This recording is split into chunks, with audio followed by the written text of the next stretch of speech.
All right, we're a little bit early, but the chapter is earlier than I am. So let's give the people a little bit of time to recognize where we are.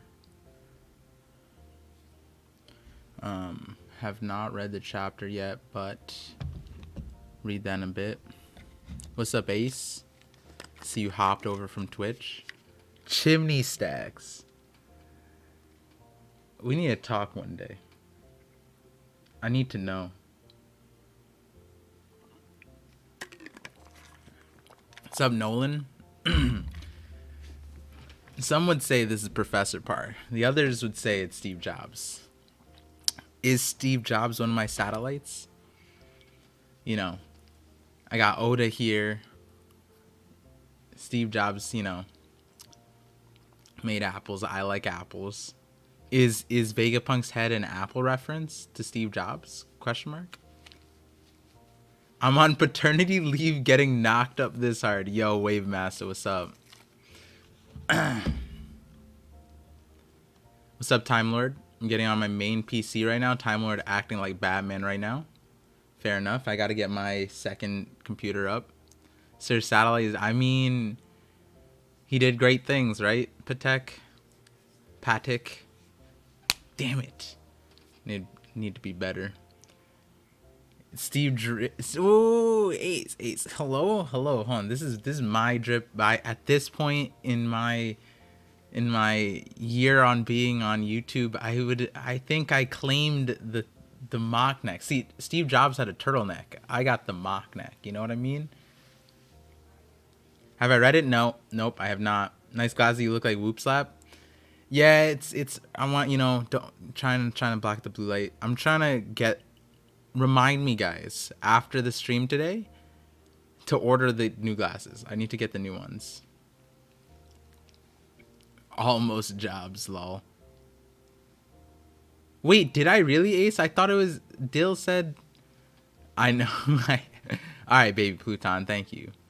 Woke up to chapter today. Yep. Good morning from California, y'all.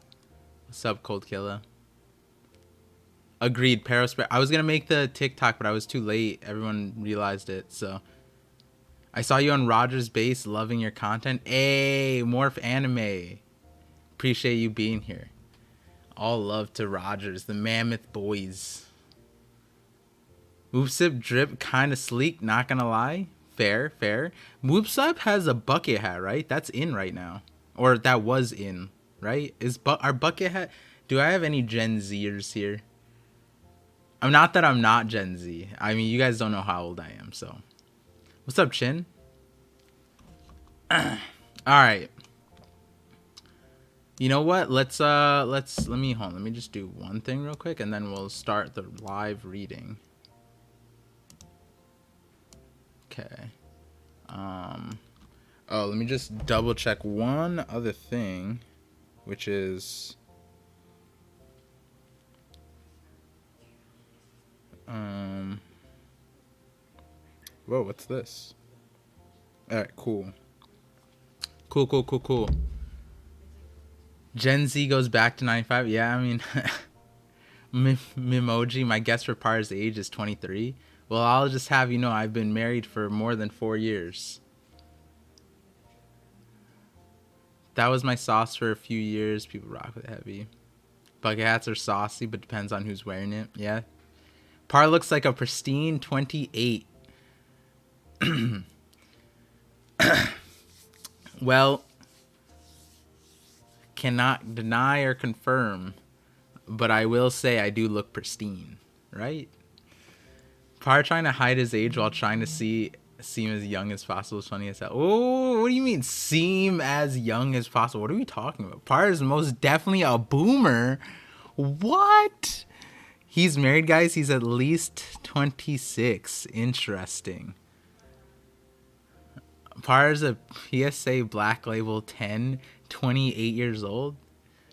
Par, like, 37, might be a Zoomer. Yeah, they're saying I might be a boomer, I might be a Zoomer. You guys got my baby cousin to be like a Zoomer. Par?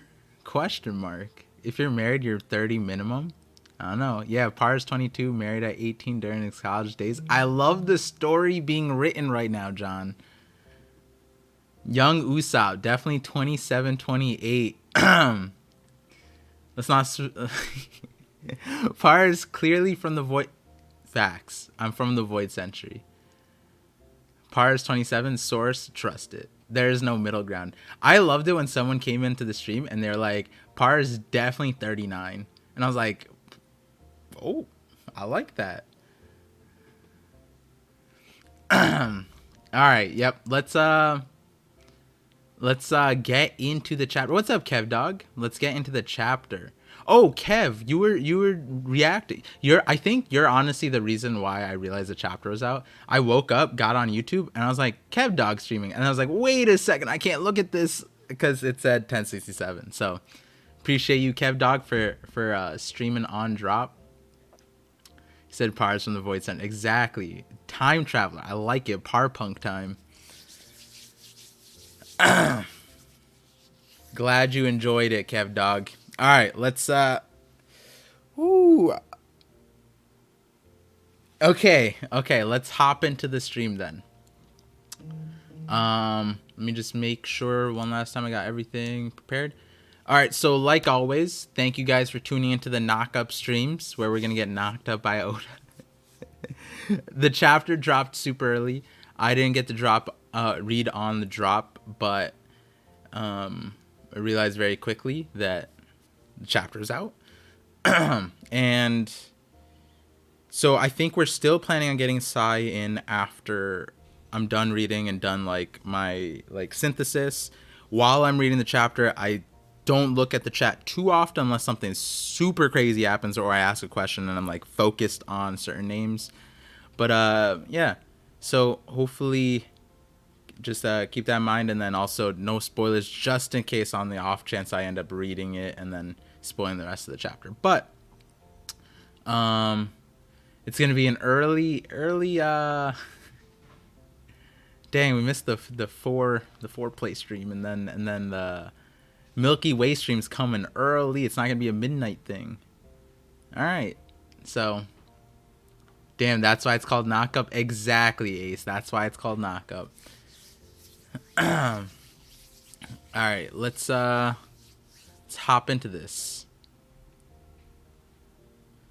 Okay. Chapter 1067, Punk Records. Okay, so we're finally, depending on this chapter, guys, I might actually pull out my cosplay. I might. If I get home, did the thing ship? Oh my god, wait, I actually might be able to show you guys my cosplay for Sunday. I promise you it's relevant to these chapters. Did it come? It's arrived. Yeah, I see it. 2:15, 4:15. Okay, depending on the chapter, I might run out, get a package, and then just like dress up. Cause Punk Records, oh, we lit. This is crazy. Okay. Yo, is this gonna be a music thing? Like, are we gonna get like Vegapunk gonna drop bars on us? Germa 66, Cold-Blooded Voyage, Volume 24. Okay, so we got another cover story. Unfortunately, the Sai agenda is not completed by the chapter. He says, I forget, who are you again? Judge versus Caesar. Wait, ain't no way. No way. No, Judge disrespecting Caesar like that. That's crazy. Is that really what happened? I forget. Who are you again? There's no way Judge is that disrespectful. Right, guys? Right? Judge, that's rude, bro. It's Caesar. How can he possibly look any different from when you were like... Oh, man. That, even if you're not friends, that's rude. I forget who are you again? No. You know who he is. Shut up. That's crazy. Okay, let's see Oda's editor note. So you can listen to Film Red SBS by using an app called Secondary Audio Screening at any theater. I rejected it as a Blu-ray special feature. LOL. Wait, that's what? Oda's just getting handed papers, right? And then he's just like, the fuck? And then he's just like, nah. And then he like, wait a second. That was actually like a solid thing to put in the Blu-ray. What? Oda, the king of his schedule. I mean, why are they even asking him stupid ass questions like that? Just include it. What happened to your head? A most curious head. It used to be like a massive light bulb. You know, Bonnie, fair. But like, okay, no, I see in the next thing. It was getting a tad too long, so I cut it. We're not talking about hair here. As I recall, I was almost as tall as a giant when I met you. Damn. This real head shape. What the heck? I guess that is the thing. They were trying to make a light bulb. I had rumors about it being big, but well, hey, yo, Jinbei. Where'd you hear about that? Vegapunk sending saucy pics, bro? Imagine he sends a pic of his head and then you're like, he's like trying to get his riz on and shit, and then he sends the wrong head and you're like, whoa. I mean, this is a PG-13 friendly stream. Okay, guys. Wait, PG-13? No, PG-18, right? Something like that. It was like an air balloon. Because it's full of hot air. Well, that's because I ate the brain fruit.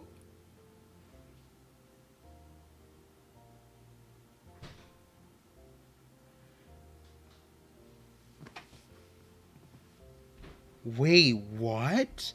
Pardon me, I bit my tongue. I meant to say I'm a brainy human because I ate the brain fruit.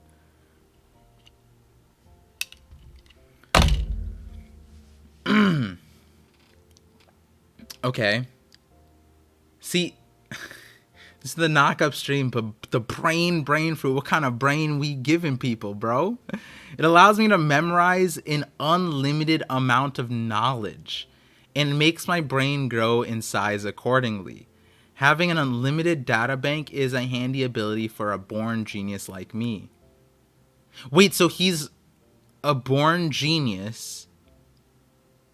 Okay, okay. So this isn't minimizing his intelligence. Because just because you can memorize everything doesn't mean that you can create as much as he's doing. Okay, so that's a good one. If they're restricting to the brain fruit allows him to memorize an unlimited amount of knowledge, that doesn't take away from Vegapunk's genius. Okay, all right. Okay. And they couldn't name it the memo because pudding's fruit existed.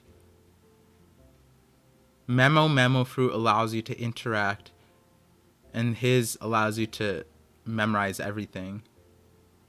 Dang, they're almost in the same basket.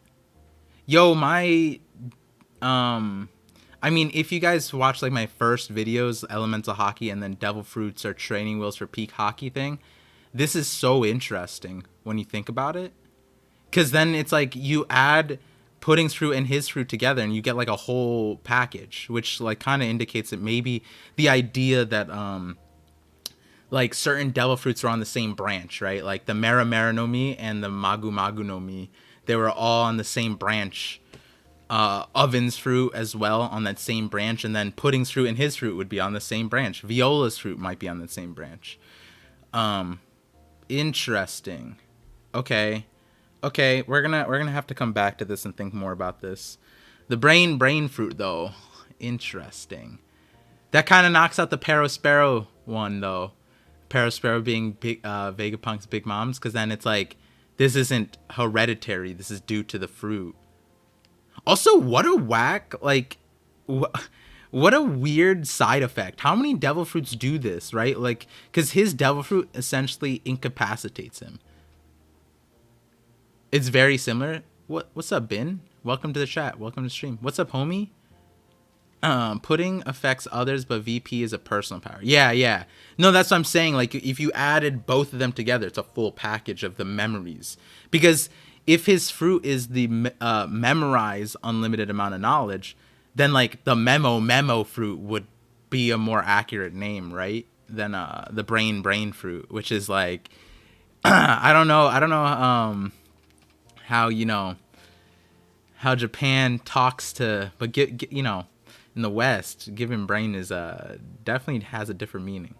Now I have the largest brain in the world, and it continues to grow. I like how his onomatopoeia is punk. Wait, so he's gonna go like that, and then there's gonna be like a metal sound, like it's gonna be whoosh, and then it's gonna be punku. It's gonna be kind of crazy. Yo, Tachi, thank you for the super chat. When was there ever a fruit around in Oregon? Bello Betty doesn't count. True. Are you saying that it might expand out? Interesting. That's awesome. Have you got tons of medical knowledge too, Dr. Vegapunk? Naturally.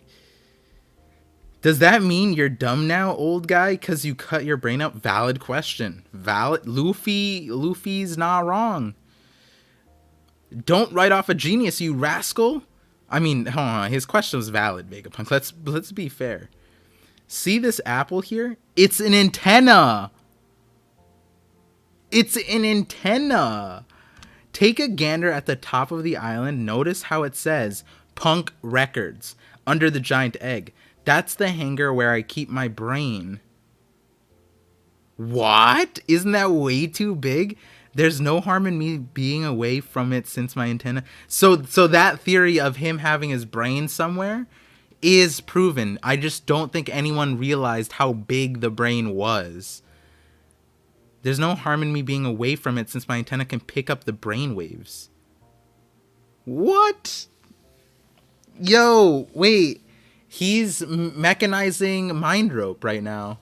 He's actually, that's mind rope. He's mechanized mind rope. Like, that's actually a theory that he just confirmed just as like a side invention.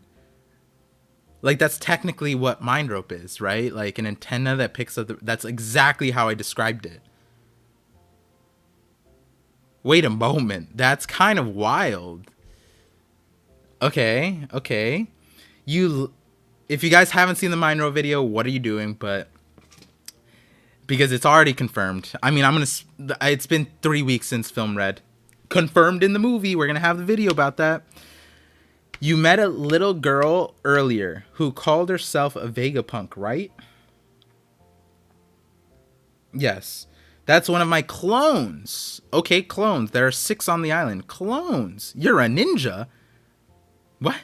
How did he get ninja from clones? It has to be with the quotation. Some way he said that. Oh, does the way it says like ningen, like human, and then Luffy hears ninja? Ninja. Ningen. Nah, that's 2. Each one is a facet of myself and an expert of their own key field of study, okay? You get my full personality if you combine them, but they can get 6 times the work done apart. I need that. What the? So number 5, Wrath Atlas. Each of them connects the Punk Records once a day to synchronize our memories and knowledge. Oh my god. Hidden Islands Green Line video. There's so many things that are just, it's lining up. Since their dispositions and responsibilities are so different, the wealth of the experience is that much greater. Yeah. 3, Flare Edison. Number 1, Logic Shaka.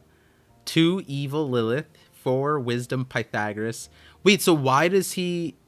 Oh, like, it's weird because he says, like, they focus on their own field of study, but then we have Evil Lilith. And it's like, why would he need to study that? And it's like, to truly overcome evil, you have to know evil. You have to be evil. You have to have a drop of evil so that you can anticipate evil, Wisdom Pythagoras, Desire York.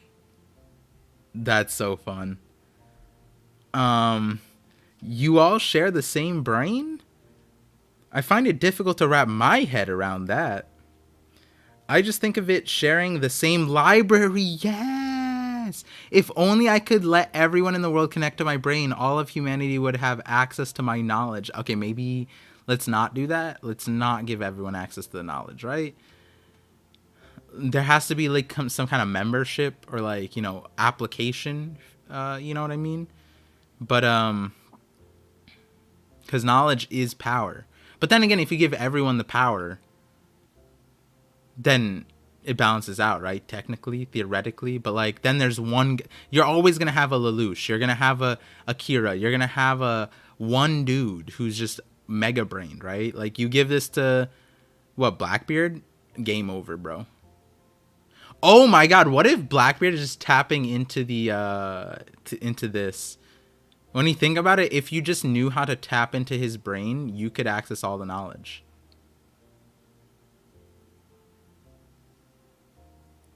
Huh. This image is so interesting. I feel like that's foreshadow or hind shadow. Like, past and future. Like, this is going to happen in the future. Like, I talked about. So if you go to what I said about. Okay, so I'm going to make. Oh, I explained this in the Shank Summit with Cole, with a bunch of the creators, like something like this happening. Fair enough. Then if the population of the world went on to update punk records themselves, it'd create a sea of information that'd surpass what my brain can accomplish alone. Humanity would share one mind. So I'd be able to study medicine from all over the world. Naturally. Woo!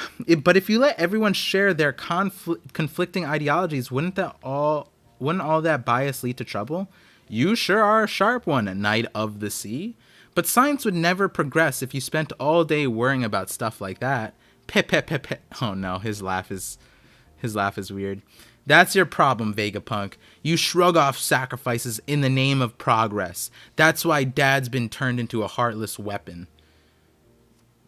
Wow, stop it, Bonnie. That beam saber is defective. Is it? Give it a rest. I know it cuts well enough. I tested it earlier. Turn my dad back to normal.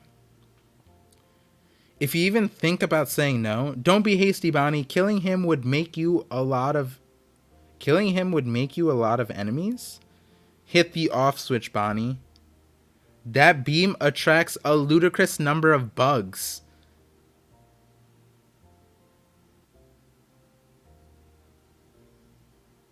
Interesting. Because I'm saying interesting because people were bringing up the green blood concentration, I think from last chapter, saying that, like, what if it's related to bugs? And it's like, bugs were never like a huge part of One Piece. There was like some of it in Jaya, but a weapon to attract bugs. Very interesting. Yeah.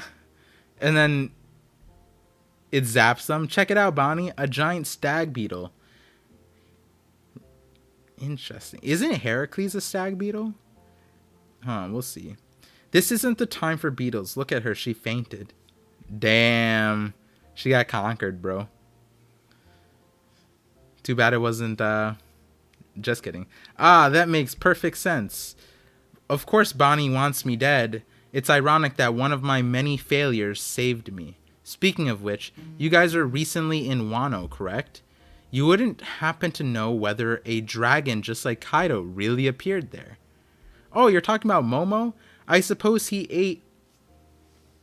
Oh!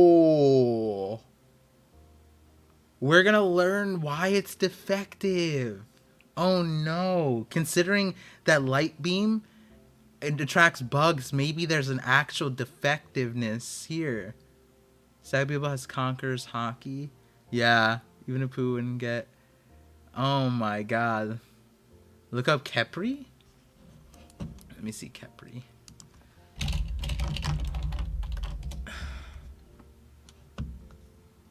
God Morning Sun. Scare Beetle. Definitely, I'll check it out more afterwards. I got it up now though. Thank you for the super chat, Mr. Mareep. Okay, hold on. What does this mean?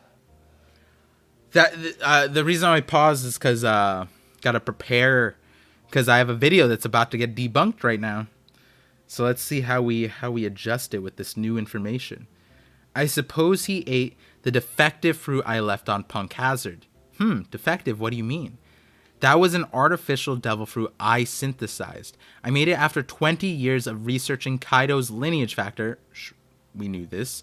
It cost countless resources, but I couldn't get it quite right. Oh, so that's why he's the same as Kaido, but it worked out just fine. He can still spit fire and he's super strong and he's the guardian deity of Wano now. Wow, Luffy saying that's kind of wild. But also,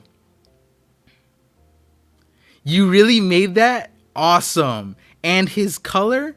Pink. You see another monumental failure? What's wrong with that? I get it. He's a genius and a perfectionist. Yo! It's confirmed. So many people said that it was just because it's pink. Fair. Okay, that's awesome. I love that. Because even in you scroll my Vegapunk video and there's a bunch of people saying that it's just because it's pink.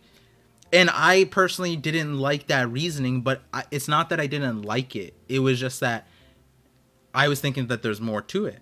But fair enough, it's just pink. That's fine. I like his response, too. He smashes his head on the ground like it's the greatest disaster of all time. He's just like, no one likes pink. Oh, no. That's fun. Okay, what else is he going to say, though? What about this robot? You made it too, right, old man? Oh, wait, what? Make it move. I'm afraid you're mistaken. This is the legendary Iron Giant. Oh, that's what we're naming it? The Iron Giant? Okay, all right. You know, that's definitely a thing. That's definitely a reference. This is a legendary... Oh, man, wait, is that an actual reference? Wait, if that's a... Okay, no. The next line just defeated it. Oh, no, it could still be related. The Iron Giant was a pacifist. Oh, my God, wait. The Iron Giant was a pacifist. Pacifistas? Is that the name reference? Because the Iron Giant never wanted to fight, even though it was an Iron Giant that could, like, destroy everything. It was a pacifist at the end of the day, which might reference what these robots were like back in the day, which means if it attacked the Holy Land, that's crazy. Wait, about 200 years ago?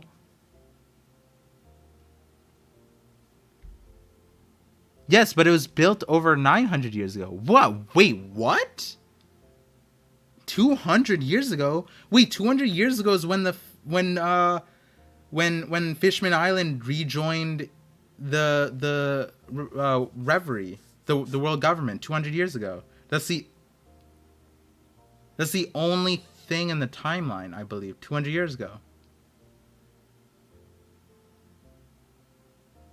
Yeah, wait.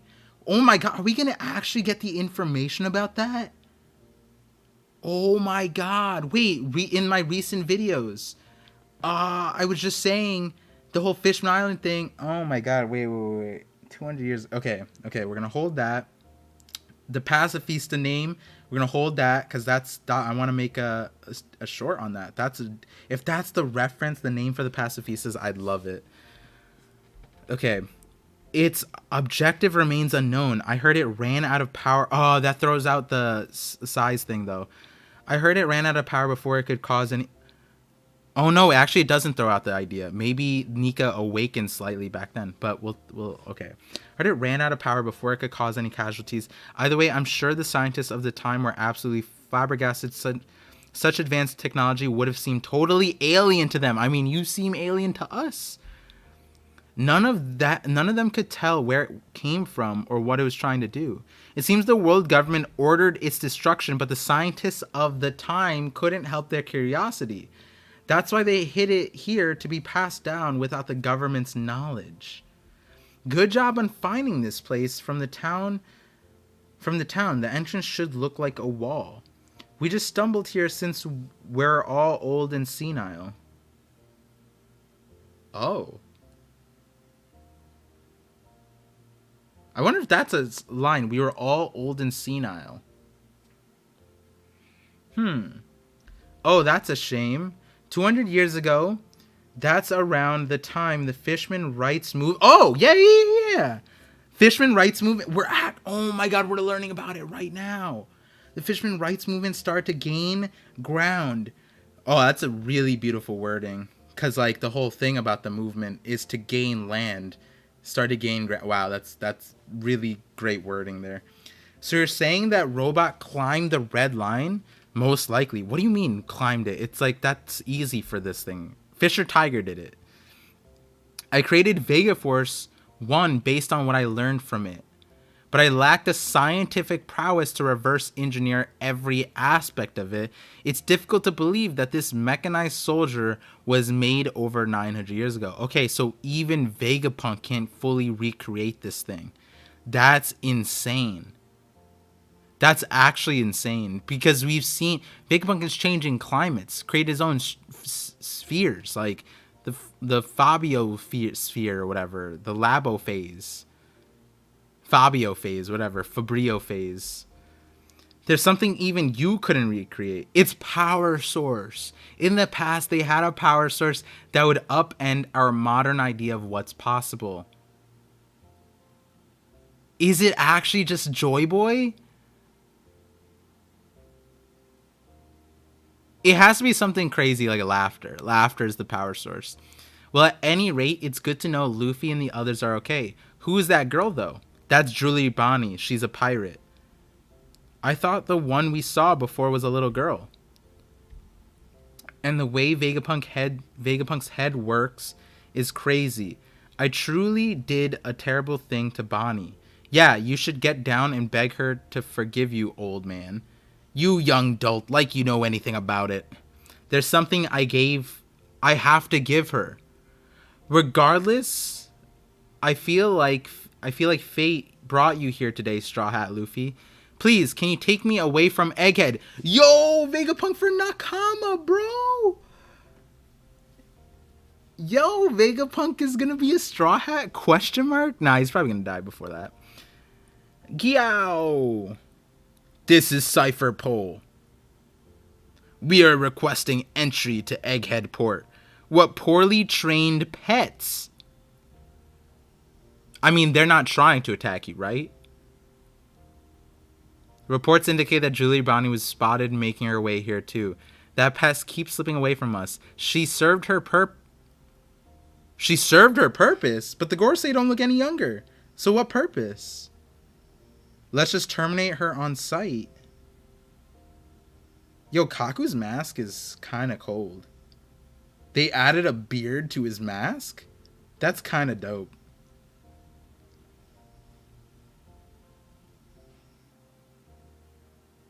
Huh.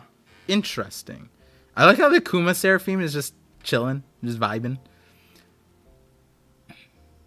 Shaka, there's a government ship. It'd be bad if they found us harboring pirates. What does CP0 want with us? And why did they bring Rob Lucci? Facts. I say we just hand this riffraff over. After all, that Lucci fellow is an assassin, right? What? Rob Lucci? Hey, hurry up and give us our legs back. No, that guy's still around? You can't let them in. Alright, they remember Rob Lucci. Don't you worry, Robin-chan. I'll protect you no matter how many times he comes back. I think a lot of people would love to see that, Sanji. Tell them to hand over the Seraphim and leave. We're declining their request to dock. Tell them to hand over the Seraphim and leave. We're declining their request to dock. I doubt agents of the world government will respond well to that, so prepare for battle. Yo, when Shaka says that, it's over, bro. It's over. So we're going to Kamabaka. Dragon! Kuma's acting weird. Kuma, wait, we're trying to repair you. Kuma? That image goes hard. What's wrong? Is he still being controlled by the Navy? Yo, the smoke out of his mouth, the cyborg like organs essentially, and then his huge body. Oh my god, that's crazy looking. Kuma, Where are you going? You're in no state to be moving like that. Damn, bro is booking it. Imagine Kuma was on your football team. He'd no diff everything. You're still not yourself. What's with him? I don't know. Kuma, come back. Talk to us, Kuma. Where do you want to go so bad? Stay with us. We are not done fighting. The Revolutionary Army is just getting started. Oh, and this is the throwback to the people who started. The gang's all here. Dragon is voice of all things. I wouldn't put past him. Mr. Bushido with the super chat, thank you. He says, Cola is the energy source. Fight me. Yeah, I mean, that is Frankie's contribution, right? The power source must be electricity. Yeah, but what's creating the electricity, right? Because they have electricity. It's just like they need the source of it. Is it the same thing on Burka, right? That like orb. I'm getting Mr. Bushido also. Thank you for the super chats. He says I'm getting a lot of Bonnie for Straw Hats from this chapter, but I'm still for her joining Kid. Fair enough. Fair enough. DPDC, who wants the smoke with me? Shaka, Vegapunk 2022. Also, a panel of dragon is cursed. Wait, why is this cursed? The panel of dragon? Wait, why is it cursed? Vegapunk's brain is the new Ohara for sure. Yeah. Oh, you're right.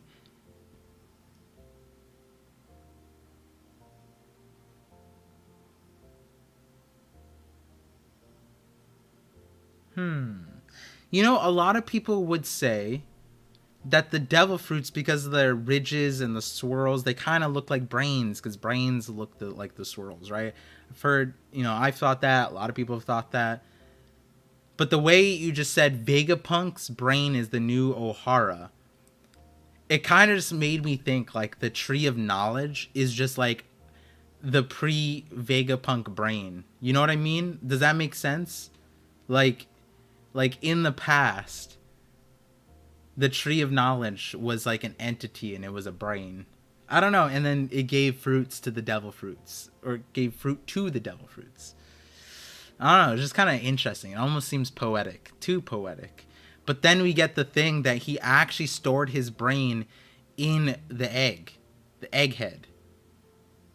So then couldn't you say that, like, couldn't someone store their brain in the tree of knowledge?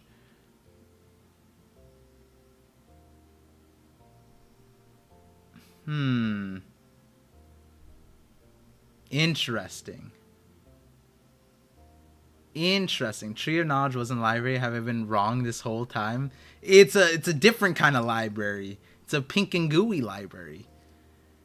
Nick Explicit says, thank you for the super chat. He said, I think Vegapunk will leave Egghead and use Caribou's ability to store Punk records and anything else. That'd be cracked. That'd be wild. Elbaf is the new tree of knowledge? Could be. But I think Elbaf's tree was always there. Caribou will steal the brain. Nick, you got some people on your ship right now. Lucci going to extreme diff Sanji. Stop it. Lucci respect, but not Sanji disrespect, bro. Lucci extreme diffing Sanji's disrespectful. Check the latest image in memes. Let me see.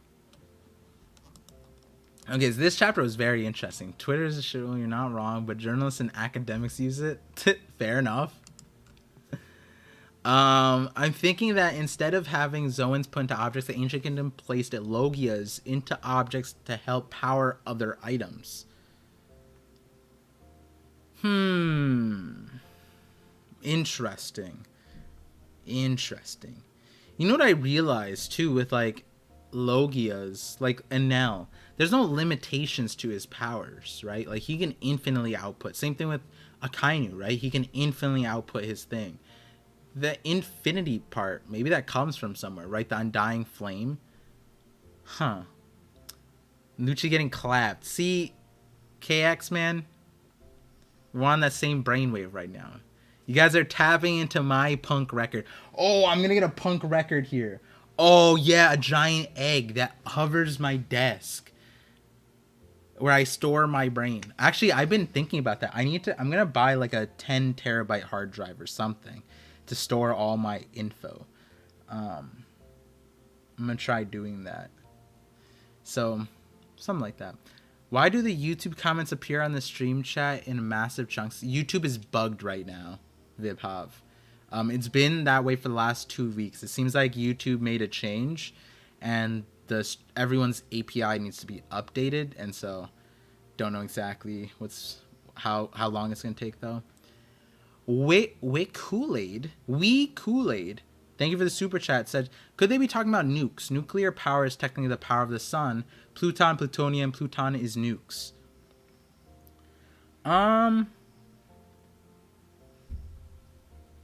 One shot of it can vaporize an island. Nukes. It's interesting because then what would the counter pluton be? Is there a counter nuke? Right? Now, I'm not saying the first part. I think that could be separate and valid, right? The power of the sun that they're talking about could just be nuclear energy, right? Get NAS storage system. All right, Vib, I'll have to talk to you. I'm gonna start doing my computer overhaul probably during December. Punk Records literally makes and mends mind ropes. Exactly. Can we just talk about that real quick? Bro, like, this is... I know. This chapter was great for thinking. I paused so many times to think, and then this one this is probably a fan favorite page because finally I confirmed that the failure was because it's pink. This is also a fan favorite thing. I'm pretty sure the pillows are being ordered right now. Those people are crazy. That could be turned into a pillow as well. Right here. A sea of information is poetry. Because if you guys watched my Pluton is a cloud video, I said something about this. That was interesting because when you think of poneglyphs, the way Roger described the poneglyph on Skypiea, he said that there was a bunch of voices in it. And like, when we're talking about what Vegapunk is doing here, if everyone could connect to the brain, then you'd have all of humanity would have access to his knowledge, but then it would be updated with the knowledge of the people, thus creating like a stockpile of everyone's memories, ideas, and so much more. And is that what, like, and then it's like, can Punk records be destroyed? Yes. So then would you want to store them in something like the poneglyphs? Probably. So what I'm saying is, like from the sea beast that he's mechanized to Poseidon, right? He just said with the robot that he tried to reverse engineer as much as he could of the giant mecha, but he couldn't do everything. Now we talk about Poseidon. If he was trying to mechanize Poseidon, he went as close to it as possible, mechanizing sea beasts. Maybe he couldn't do sea kings yet in mechanizing them, right? So then my idea is, what's in between this Punk Records and poneglyphs? Between this and poneglyphs. Well, one, we're missing the part where it's like the Unimind thing, but then also keeping it in a secure, indestructible place, right? Like, that's the whole reason why I'm getting a hard drive, a separate storage system, so that it could be protected, it's in a safe place, like I don't lose any information, all that stuff. Also, if we have any data science engineers, like the words are not coming to me. Help me make a at-home server. Let me know, because I've been meaning to do that, and I want to do that. Let's see. So we got some bits. Sky DS, 100 bits, thank you, says, what if instead of fission power, the power source is fusion power? Stars, including the sun, are essentially giant nuclear fusion forges for the elements. So we talking like I don't know if you watched Thor or like Endgame in Marvel, the star where the dwarves, the blacksmiths, are forging in the energy of the star. Oh, I forget what it's called when you cover a star and you harness the energy from that. I forget what it's called, but that's like the future of humanity, sci-fi wise. That would be kind of cool. That'd be interesting. I might have something to add to that. I gotta think more on that. Time Lord with the bit says, a cool detail I noticed about this chapter, the suffix for all the devil fruits is no me. Vegapunk is the man who will explain everything about devil fruits, how devil fruits work to us. His devil fruits name, the Nomi, has a suffix of all the devil fruits in it. Oda is so big. Oh my god, wait. Wait, that is actually crazy. Has it been in our face the entire time? No me is a pun on brain? So then what I was saying in the devil fruits are training wheels for Pikaki is essentially right. Right? That it's just memories, the devil seed users, all that stuff. And then we just talked about how the devil fruits essentially just look like people's brains, right? Like, we laugh about it, but Marco eating a pineapple devil fruit and his head looks like a pineapple. And it's like, if you were to turn him into a fruit... Oh my god, are devil fruits just heads? Everyone has... You know what would be crazy if if Vegapunk's devil fruit was a light bulb. Like it was light bulb shaped. Dyson spheres are dumb, so you would need like 10 earth metals. Yeah. 100% Pablo. Mega Migs has been spamming the name of that for half an hour. Oh, shout outs to Mega Migs. Sorry, I like, after the thing I try to like, this chapter made me think so much. I'm just like, sometimes when I think really hard, I need to close my eyes to like see everything, and a way to do that's not weird in public is stare at like a single thing, and just like have my eyes just focus on that, because then it'd be weird if like I'm on stream and my eyes are closed the entire time. But with that being said, wait, hold on, I can actually apply something right now. If you guys need help thinking, the best way to think is with a clear mind. And you know what would help you clear your mind, especially at nighttime, is a ParVision sleeping mask. So that, you know, this is multifaceted. This could help you, you know, if your dreams are boring, I can help narrate your dreams. This would definitely help doing that. FDA approved. It would definitely, it would help you tap into the Par records, you know what I mean? Par needs to do an entire stream like this blinded.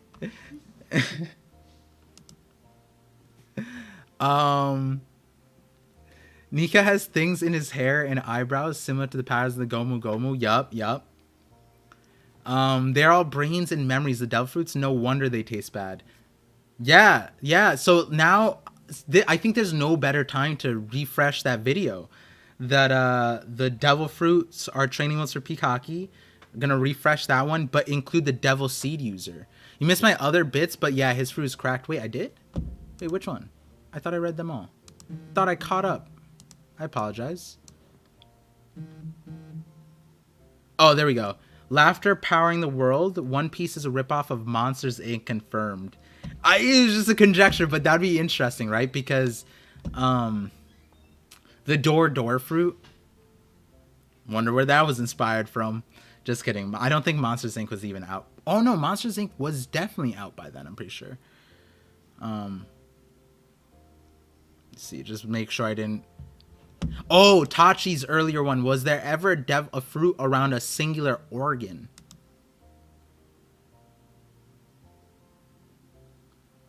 Technically no, but Kuma's is, right? It changes his hands. but it doesn't like amplify a single organ, right? Like we don't have the other thing. Reg, I was gonna say Reiju, but Reg, One Piece.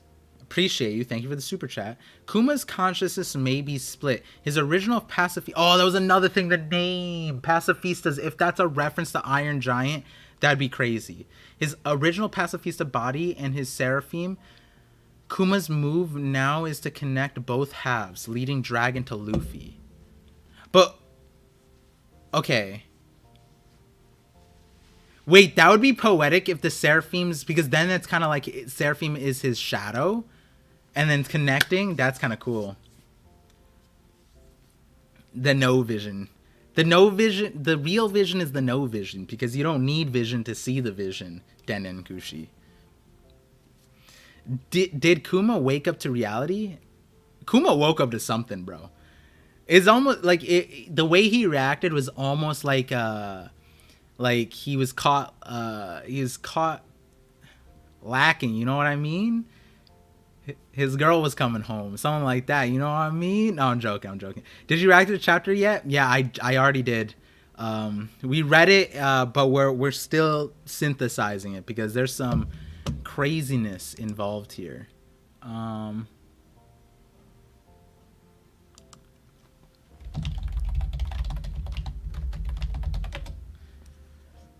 So how does peak hockey let you memorize everything? The peak hockey part does not let you memorize everything, Vivhav. The peak hockey part lets you transfer everything. So in the sense of like, if you go back to the observation hockey video, it was only the peak people that were able to translate their thoughts and soul and will out efficiently. So similarly, like Paulie could know everything about ropes. Paulie from Water 7. He can know everything about ropes. But he doesn't have the hockey to transfer that. That was kind of like the premise of that video. So I would go rewatch that video because I'm about to rewatch it. Honestly, maybe do I rewatch that on stream? Because I feel like that's so related right now. Maybe we'll do it with Sai. Because I don't think Sai has watched that video yet. This energy source could be what the war... What's up, Phantom, by the way? This energy source could be what the war versus 20 was about. They might have recognized its drawbacks, which the ancient kingdom was ignoring. The initial 20 won't have been just evil. I think that there's definitely a misunderstanding with the Void Century. Now, the thing about it, though, is there's a huge factor here where ignorance could be at play, like you're saying from the ancient kingdom side. But a lot of times it's like ignorant, like if we watched film Red, right? Deliberately ignoring something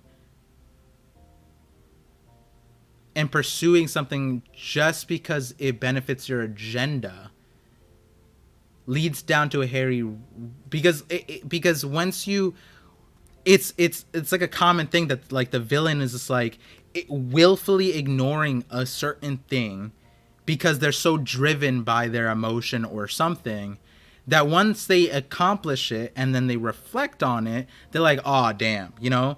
And that could be the Void Century situation with the world government. Like they made a mistake, but they're not trying to accept it, you know. They're kind of like sunk into their decision and they keep on going. That's good, Phantom. What's up, Mr. Bushido? Again with the super chat. Thank you. He said, maybe Kuma could hear Lucci saying he will kill Bonnie through the Seraph. I like that. Oh, yeah, wait. That does work because it says, where is it?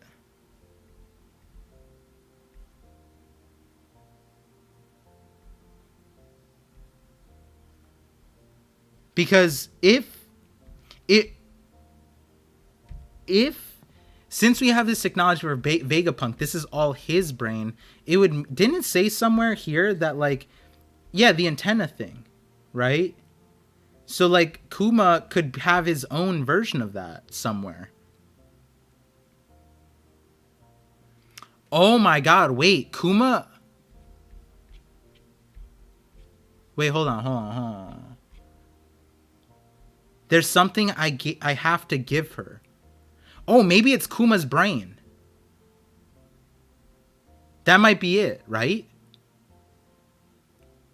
There's something I have to give her. It's probably Kuma's brain, maybe? Maybe? That would make a lot of sense, right?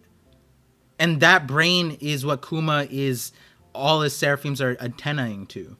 Maybe the pacifist is named after Kuma and the Rev's desire for peace. We know from the last chapter. Yeah. I think the name is so beautiful for so many reasons, Time Lord. And the fact that it was worded, this is a legendary Iron Giant, I feel like that's another one of those connections. I think the passcode to unlock Kuma is going to be 531246. Does it say like Kuma somehow? Or maybe his memories, yeah. Shanks is coming? Wait, why is Shanks coming? Explain yourself, John. You're on the stand. Either it's Kuma's brain or memory drive, yeah. Kuma could have given him something for Bonnie. True. Saying the clone is a child. What if there's a Kuma clone where, stated previously, the DNA retains memories and abilities so he could revert him with her fruit? Maybe. It's called You're on the Spot, not on the Stand. Damn it. Wait, isn't it on the stand? Isn't that the courtroom thing? It's take the stand. You're on trial. It's probably something Kuma asked to give Ani. Maybe. I wonder what the awakened brain fruit potential is.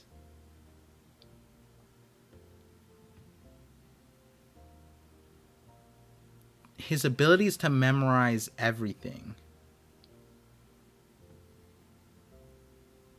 What would awakening it do? Also, wait, hold on. We're at an issue here. See, Tachi said something interesting before. How many devil fruits affect just one organ? Wait a second. Hold on. There actually is technically No. Wait, hold on. There's no way Vegapunk would get this wrong, though. Wait. Okay. The reason why it's standing out to me, right? Sure, it could be that fruit. I'm not saying it's not just the Nomi, the brain fruit that expands his brain, but Tachi is right. How many of Paramecia's affected one organ? And the thing about it is there aren't really, I mean, Kuma's, but like when you think about that, I'm thinking about Kaido. Kaido's fruit affected an organ when he was in base, which is his skin. He had iron skin just because he was a dragon. Now, is there a world where the Nomi is actually just a Zoan and that's like the ability of it to memorize everything? Because then that would change the scope of the awakening. I know not a lot of people like that. Oh, there's going to be so many mythical Zoans, whatever. And then Vegapunk also wouldn't get it wrong. But like, I feel like that would fit better with the brain expanding the way it did. Because it changed his appearance, his physical appearance. Like a Zoan.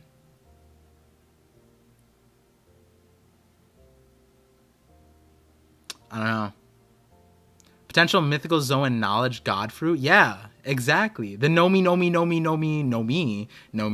What creature gives you increased memory like that, though? I don't know. I know, like, lobsters, they're essentially immortal because the only thing that kills them apparently is humans and, like, natural, like predators. But apparently, lobsters can grow infinitely. From what we know, at least, unless they catch disease, but you know, all things considered, they just continue growing. Wait, aren't most fish like that? now I think about it, aren't fish just in general like that? They grow unless they're eaten, essentially. An elephant never forgets, is true. Turtle brain, he's probably awakened already. Maybe. 200 years ago, the Briss pirates... Also, Luffy, the beetle this chapter... Oh my god, you're right. The Briss Pirates. That was chapter 218. 219 was when the information was, I believe, though. 219. Let's see it. Sky Island. Is the sky floating? So then we get the reading right here while she's reading it. This man died over 200 years ago, but that was an estimate. But do we get a log? There was she read the log. Here it is. Saint Briss from South Blue Kingdom of Briss. Here's, okay, I'm going to drop this thing right now. Briss or Bliss? Briss or Bliss?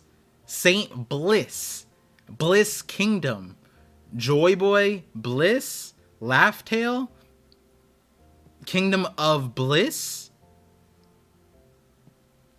So if you guys remember my Nolan video, I brought up this panel, and I think I avoided saying the name because I didn't want to throw it out there. But I wanted to make a small video about this. I think I said it in that video, but I never got around to making that one because it's so minuscule. But I was going to talk about this and the Fishman Island thing. But I never, again, oh my god, I didn't think that they were just going to be like, oh, this mecha reactivated 200 years ago. Oh, that's so cool. Vegapunk, giant squid. Oh, wait, squid is kind of crazy. But does memories and squid, does that go wild? Isekai Jin. Cole is going to be mad about his Longheads tribe? Wait, oh, he thought that Vegapunk was Longhead tribe? Well, oh, he made up... Wait, Longhead tribe. There's Long Neck tribe. The Snakehead tribe. Well, he's thinking that for Vegapunk. Fair. That's a fair idea. Welcome to the stream, by the way. Stretching it further than the distance to the moon par. Wait, which one? What is being stretched right now? You mean mythical bird fruit, Thoth, the Egyptian god of knowledge? Could be. Vegapunk has to mention Luffy wanted poster and awakening appearance. Possibly. Technically, a lot of fishes do grow forever, but after they hit peak, at the very diminished rates, the death plays the part of the end. Yeah, like their body gets too big, Daniel. But what's another interesting tidbit of knowledge is that whales are so, apparently, the prevailing theory about this, there's like multiple ways to explain it, but prevailing thought is that whales are so big that they are immune to cancer, because what happens is their tumors get tumors, and that's how big they are, that their cancer is so big that their cancer gets cancer, and the cancer cancels out the cancer. And there's a few other explanations, but that one's a funny one. I was like, wow, that's wild. I think that one is more of a studied one, though. That one is more of the case. Hypercancer, yes. Anti-Pluton is a mechanical mole. Anti-Pluton is a mechanical mole. And wait, growth. Remind me. You said the original thing. I forgot the Pluton. Oh, you're talking about the nuclear stuff, right? Was that you, growth, who was saying Pluton's the nuclear stuff, and I asked what's the counter Pluton and the mechanical mole? That the sun cover thing you mentioned is probably a Dyson sphere. Yes, Iron Man made one in the comics. Damn, Iron Man made one in the comics? That's wild. This isn't the better version of Pudding's fruit. Isn't this the better version of Pudding's fruit? No. It's like a different, so like, here's how I'll explain it. I did read the chapter 8, Anton. Here's how I'll explain it. Like, if I said memo fruit, right? If I said memo fruit, you would think what Vegapunk just explained to us. I have the ability to memorize anything, right? But what Pudding has, she's able to interact with memories. She's able to pull your memories and all that stuff. That is tied to it. So what I would say is it's like a different face of the same thing, right? If I were to make an ultimate memo fruit, I would include Vegapunks and puddings under the same umbrella. It's kind of like if you took the topic of memories and you split it up, and one is pudding and one is Vegapunk. Now, you could go out on a limb and say that Vegapunk has mechanized a way to achieve pudding's a power, because she's able to insert memories into others. She's able to update memories. She's able to cut out memories. The only thing that Vegapunk hasn't told us yet is that he's able to manipulate memories, right? In the sense of, like, let's say you connect to this server, and this is the ultimate, like, this is why like crypto as a foundation is so attractive. I'm not saying the actual functionality, because there's flaws to every system, but a decentralized system is valuable because, let's say one person taints all of punk records, right? One person. And how do I mean by that? Well, let's say a group of people undergo like an extreme trauma. Like, let's say Doflamingo was tied into this. His will, his memories might push the entire thing to crash because of how evil and destructive it could be. Unimind has its positive side and its negative sides, but there's more ways than one that this can fail. You can essentially corrupt the entire thing unless there's fail safes in place.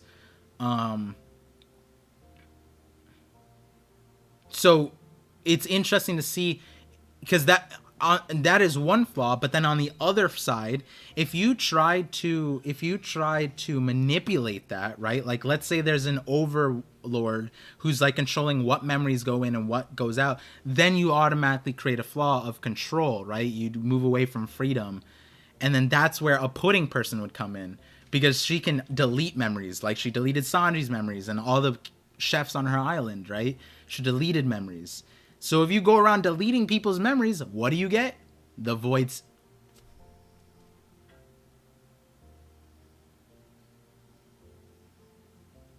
Wait a second. Wait, oh, this is just the void century. Everybody's brain connected to a singular thing, and then the world government at the time deleted the memory, so everyone forgot. Oh wait, that's just it, right? Everyone did connect to this Unimind thing. Oh my god, we just got to think, is the red line a giant brain? Oh my god, wait, the red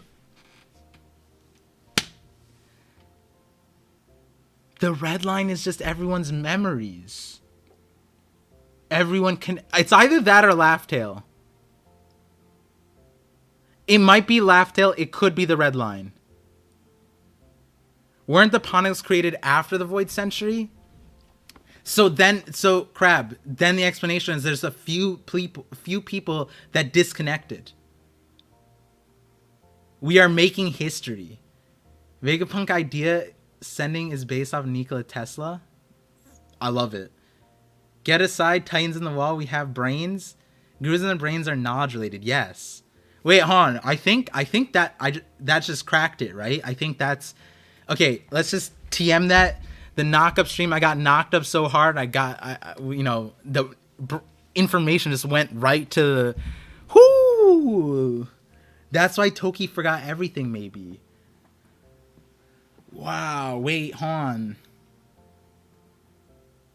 I think that makes a lot of sense, right? I think Avatar, I still think it's a tree. The brain. It could be. I'm saying in terms of presenting this theory, right? The red line has to be considered. The entire planet of One Piece shared their brain, right? The size of Punk Records, it's what, 6 satellite Vegapunks, right? Imagine you added everyone's knowledge. The red line is a valid one, right? A tree could be it. The tree of knowledge, it could be it. I had to finish the chapter. Yo, Kitsune, I think we cracked it. Wait, what are we saying about the red line? We're saying that the original Void Century was what Vegapunk is talking about right here. He says, if only I could let everyone in the world connect to my brain, all of humanity would have access to my knowledge. And we, off reaction, we already highlighted why that's scary. But then as we sat with it, there's many ways to corrupt it. Either you have a bad seed that corrupts it, or you have someone overseeing everything, and absolute power can be corrupted, right? And in one way or another, that's a flawed idea. So then when you think about this, the future is the past and the past is the future in One Piece. So it makes sense to explain that the Void Century, right? Because the one thing that Vegapunk hasn't explained to us yet is that he could erase memories from the thing. If he's able to do that, that explains the Void Century entirely. Or you have something like Pudding's fruit. If Pudding could delete memories from this brain, she could walk up to Punk Records and take out the memories and cut things up. So one way or another, you flash back to the Void Century, everyone connects to this Unimind, and 100 years gets deleted entirely. And that is the explanation for how people lost memories of the Void Century as an entire planet. It was a good idea, but it was either the 100 years were deleted as a good thing or a bad thing. It could be either way. And the fact that they're hiding the information is the problem.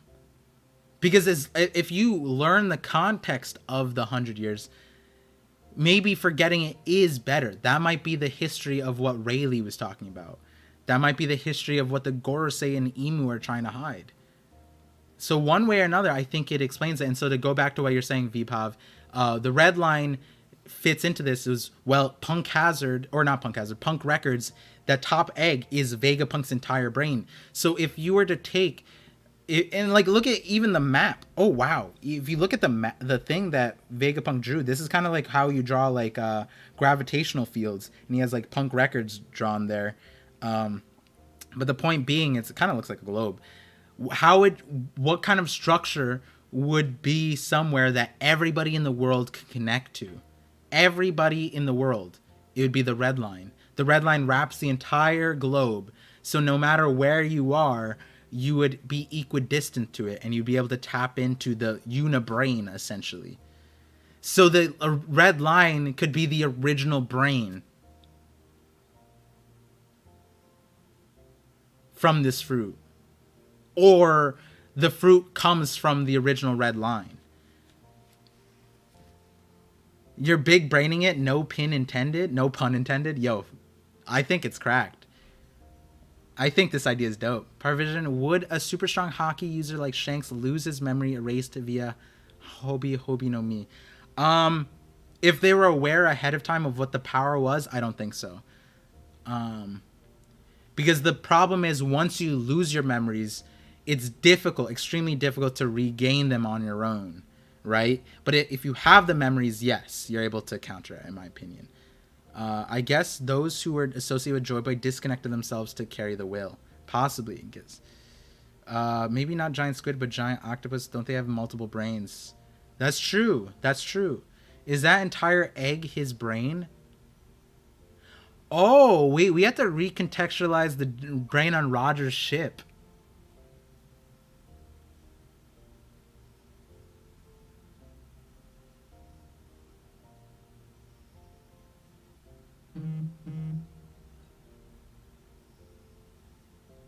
Huh.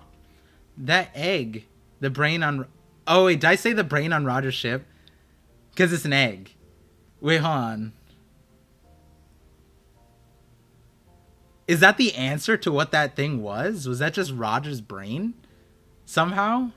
Like he was storing his knowledge in the egg? That'd be kind of cool. I think the mind rope idea is more suited for this. If everyone's emotions are connected, you could do the same kind of thing. Exactly. One way or another, I think the function of it is still there. How you do it, how you execute on it could vary. Because as I was saying before, I'm gonna revamp the Devil Seed user thing. I'm gonna revamp the Devil Fruits are training wheels for peak hockey, the mind rope. It all connects back to this chapter, and even when like he put an apple on his head, like what are we saying? We're saying it's canon. That's what we're saying. This chapter is quite the brainstorm, pun intended. Yeah. We're gonna get Sai in a little bit. Congrats, Vegapunk. You've mind robed with ParVision. Yes. Yes. Chell FR. Probably didn't say that right. Apologize. Thank you for the super chat, though. The egg is a Yoshi egg. That would be kind of cool. Yoshi comes out. Facts, Sugar's fruit is meh. Especially now that we got it confirmed. Did you read the full message, ParVision? Is that entire egg his brain? I thought it's just the hanger where he keeps his brain. Punk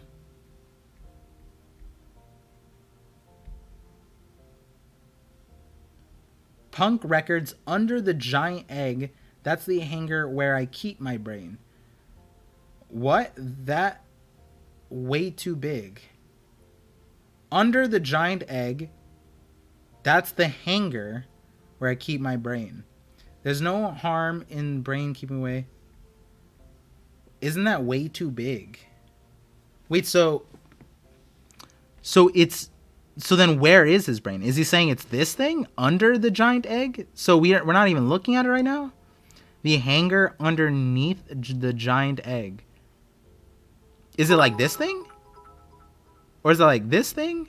Like underneath? Or is it like this? Like, I don't know. It's actually, now that you pointed out, Vibhav, it's kind of interesting. Rafla said, can the egg on Roger's ship be the artifact Clover found? That would be interesting. The egg connects to my theory breakfast piece. Eggs will give people knowledge. Milk kills people. Meat gives them energy. The world is waiting for breakfast time. The dawn. You're not wrong, Time Lord. Maybe we should collab on a video. Also, voice of all things, the giant may have a voice. True. I don't think we can see the brain. Yeah, that's interesting. I kind of want to see the brain, right? Shouldn't Vegapunk know the Gomu Gomu isn't real and is the Hito Hito no Mi Nika? Recognize Luffy as Joy Boy from his studies from Ohara. The thing is, we don't know the voids. Yes, the poneglyphs are supposed to illuminate the Void Century, but also learning about the true history comes from Laugh Tale, apparently. And from what we gather, Ohara didn't have all of the poneglyphs. They had enough to get the name at the minimum, but they didn't know the exact history of what happened. So if we go off of that, because even Vegapunk made a conjecture off of what he knew about the Void Century, which was essentially the same, just a little bit more than what Clover had. And Clover had, as if we take it as the things, his peak hypothesis that he put in chapter 395 is the peak of it, then maybe Vegapunk doesn't have the knowledge of the poneglyphs and Laugh Tale yet, which that might be where you get the Nika information. It might not be all of the information on Ohara would be enough to surmise Nika, if that makes sense. Yeah, I see you, Mimoji. I'm trying my best to keep up with the chat. By the way, thank you guys for tuning in to this earlier stream. Hopefully you guys are enjoying it.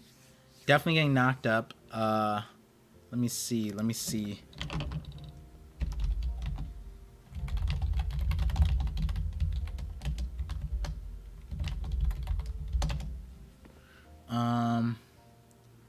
We're not talking about the pigeon. What is this chicanery? Pigeon Gate? Yo, I mean, it's already canon. I was gonna say canonical to me. It's already canon to me. Hattori is an agent, bro. Hattori is 100% an agent. Look at this dude, bro. My dude is an agent. He got a jacket. He got the mask. Hattori is an agent. It's gonna be Hattori and Stronger are one and the same. This Graham theory main symbol is a snake. And in One Piece, Hancock is a character with a snake. Interesting. Plot twist, is Pell a pigeon? Wait, why would Pell be a pigeon? Pell is a falcon, right?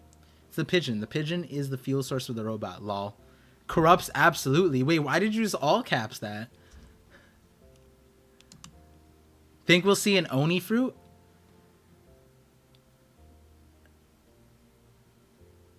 It might be that we've already seen an Oni fruit. It might be that. Yo, Bri, welcome.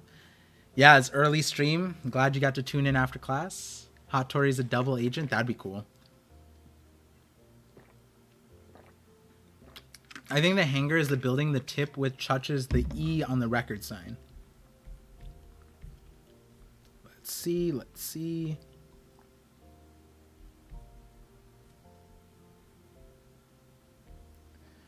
That's what I was thinking. That would make sense. I think it says utility on it. Could be that. Let me see.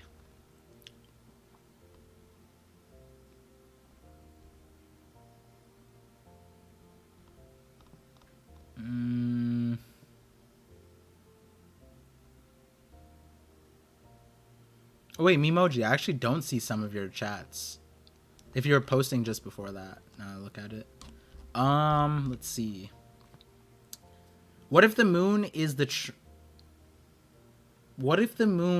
transmitter?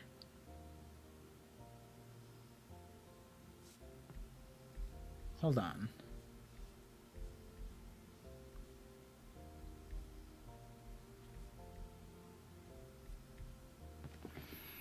Wait, hold on. Let me see something. He said brain. Yep. Share mind. Where's the power? There's a line about power. Pink, yes. Couldn't move this because the power. No, I think that you might be onto something. The moon might be a giant brain because Burka and the automata, the parallels are all there. I like that. And then the moon, that is something everyone would interact with because it would cycle around the planet. So like once a day you'd update your memories.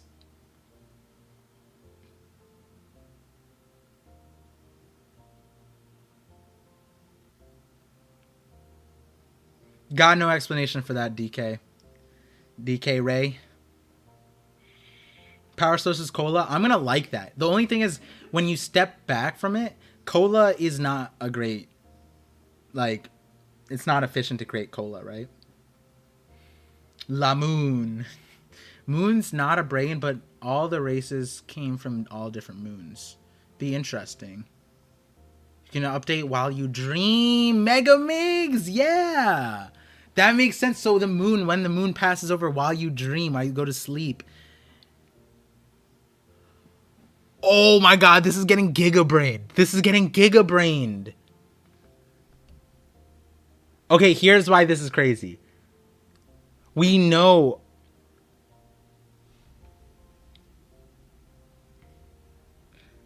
So no, this is why the moon one is crazy. Okay. Because if you never went to sleep, you would never connect to the hive mind, which would mean that hey, is there a group of people that could not sleep? Winter Island ? But also Blackbeard. Blackbeard could be that could be. Oh my god, wait, that explains the Oni thing from my video. If you don't sleep, you never connect to it. And that might be why he has access to the crazy amount of knowledge.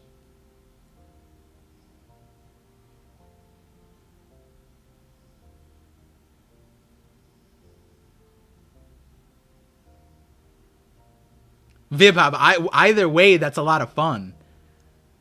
Either way, this is fun, right? Like, that's so cool. If that's the case, oh my goodness. It's the moon. The moon is a brain. Cloud blocks the moon. Oh my god, Megamigs. Yo, the Cloud 30 is real. The White Sky Sentry. See, this is what's fun about it. Even if it's wrong, look at how many connections. That's so cool.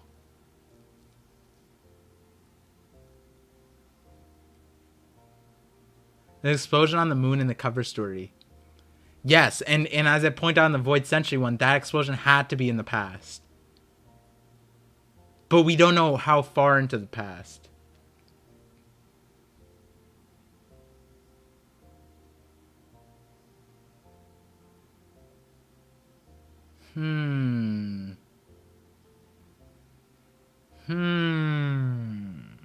Could it be 200 years ago? That could be where I'm wrong. That cover story could be 200 years, which would be wild, but I don't know. Snap Clover knows Vegapunk is the multiple moon theory true? Maybe. Hey, what's up, Parsival? How you doing? The moon's name is Brian? Why is it Brian? Just because it's brain? Have I done a film red review theory crafting video? No, but I will. I'm not going to do a film red review. I'm going to do a video where I point out the important things of film red. I might do two ones. Important things of film red and then also theories that are confirmed. Because I had 3, I think, theories confirmed by film red. So awaken the giant robot 200 years ago. Not just, it's not going to be like, oh, I got these theories right. No, it's going to be why those are important. Because so many people, the main backups to those theories were, we're already so late in One Piece. Are these things going to be the things that, like, that this is too much to introduce? And again, I made those videos a year ago, but now that we're hitting Vegapunk territory, I think we have to agree, like, with the Seraphims, with everything we're seeing from Vegapunk, One Piece is about to get crazy. And if you watch Film Red, it's going to get crazy. There's, like, if you truly sit back and you put the recent chapters in Film Red into context, you recognize how absurd the last saga is going to be. Because keep in mind, the guy who directed and made Film Red knows the ending of One Piece. So, don't know if you've seen this earlier, but I think Strong World foreshadowed the way artificial devil fruits were made. Yep. I was talking about that in my Strong World video. That the SIQ, that whole thing was essentially a parallel. But the Moonlight thing adds a different context. It definitely does. Some people are saying Toki woke up the giant by mistake while traveling. Huh. That's a good one. Yeah, this chapter is wild. Okay, hold on. Let me get Sai into this, and then we'll continue the conversations. We'll continue the conversations with Sai here. So, let's hop into here. Sai, jump into the stream room. I think you can see that, and I'll drag you in.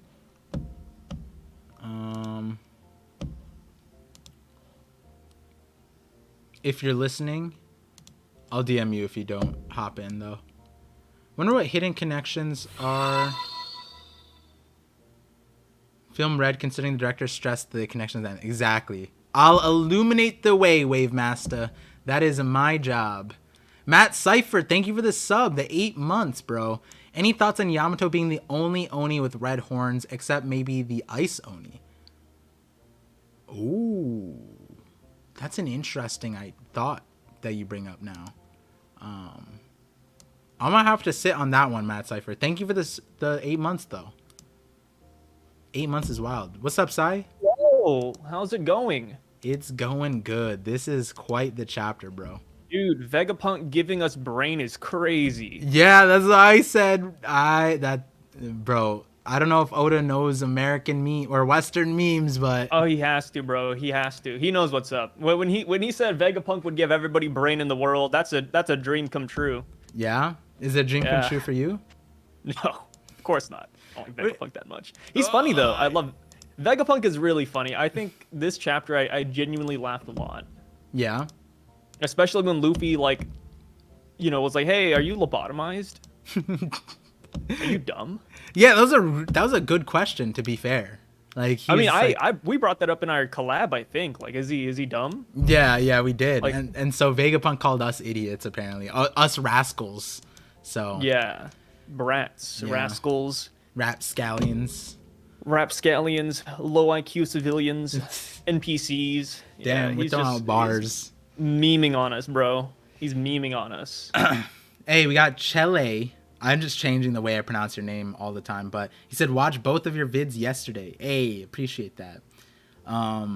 Yeah, so I've just so technically I'm not done with my discussion part of the thing, but like we were talking for so long because this chapter is so absurd in like What's also talking absurd? points. The timing of TCB dropping this chapter. That is. And imagine if we got this at nighttime, we would be up till 7 a.m. I miss it. Yeah. I'm gonna be sad tonight when it's 7 a.m. and I'm just like looking at a picture of you. Like, where'd he go? Like, where's the collab? I'm gonna be honest. I had a little bit of future sight last night. I was gonna work on a video and pull an all-nighter so that I would sleep in the afternoon today, so that I could stay up longer, for the nighttime. Because I changed my sleep schedule on Thursdays, and like for the chapter drop. But then I was like, nah, I'm just gonna go to sleep. And then I did, and then I woke up to the chapter drop. And I was like, damn it. But I couldn't, like, it dropped at like 10 a.m. That's when I woke up.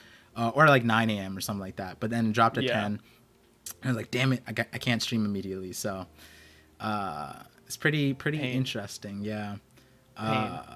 But yeah, there's so much to talk about with this thing. So I just wanted to continue talking with the chat a little bit. Because I feel like I still haven't grasped everything within this chapter yet, and then we'll talk more about like discussion stuff, like the spoilers and that kind of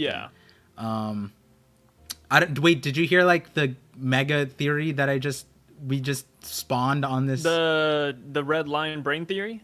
No, it got elevated. No, what was it? Okay, how did it elevate? So I was writing up the thing on the side. So it was that the red line was the brain, right?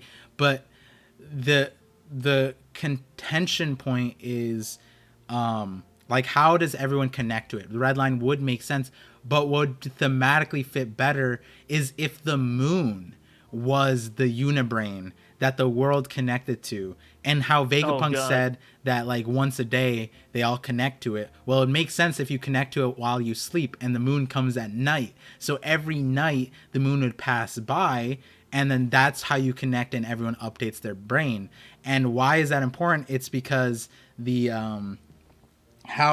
we still don't have a firm grasp on how you delete everybody's memory of the Void Century. Well, with something like this, if everyone's connected to it, that would be a way for you to delete everybody's memory. Because if you delete the memory of 100 years and then the moon passes by and everyone updates to it, then their memories would be deleted. And the reason why that's really cool is because thematically that would fit into where Teach Blackbeard comes in, because a main part of his character is that he never sleeps, and we still don't know why that's an important plot point to anything. And it could be that there's like a power reason. That could be why he's a different kind of breed of person.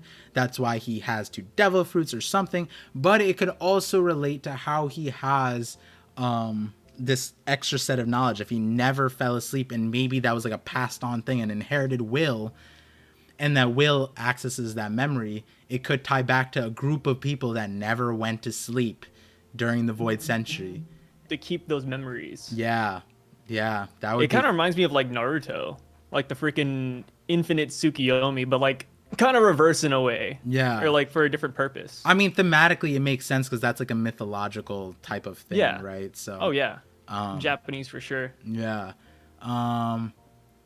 Also, how is ParVision still not realized the ninja line is because ninjas use clone jutsu? Oh, I thought it was like because isn't the way you say clones like ningen? Like I thought that was like something. No, ningen means human. Yeah, I thought that was like you add something to it and it was clones. I think like in Germa 66 they say like Hino Nin, something like that, or something, and it means, I broke it down in my one of my Sanji videos, that it means fire humans.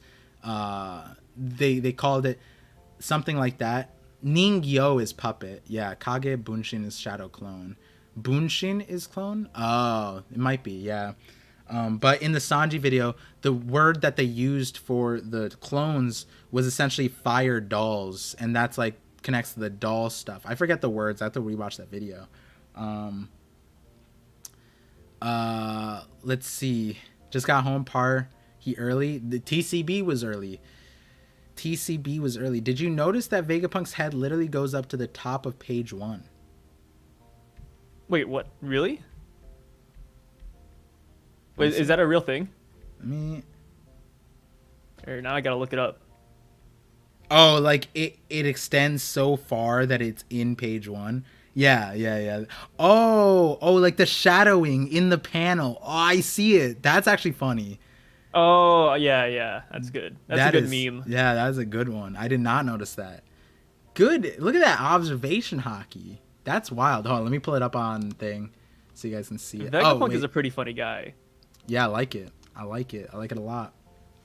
And got the red filter. We there. Doesn't this theory also make One Piece like the Matrix, which fits into Oda's mythos by tying Christianity? Well, I don't know.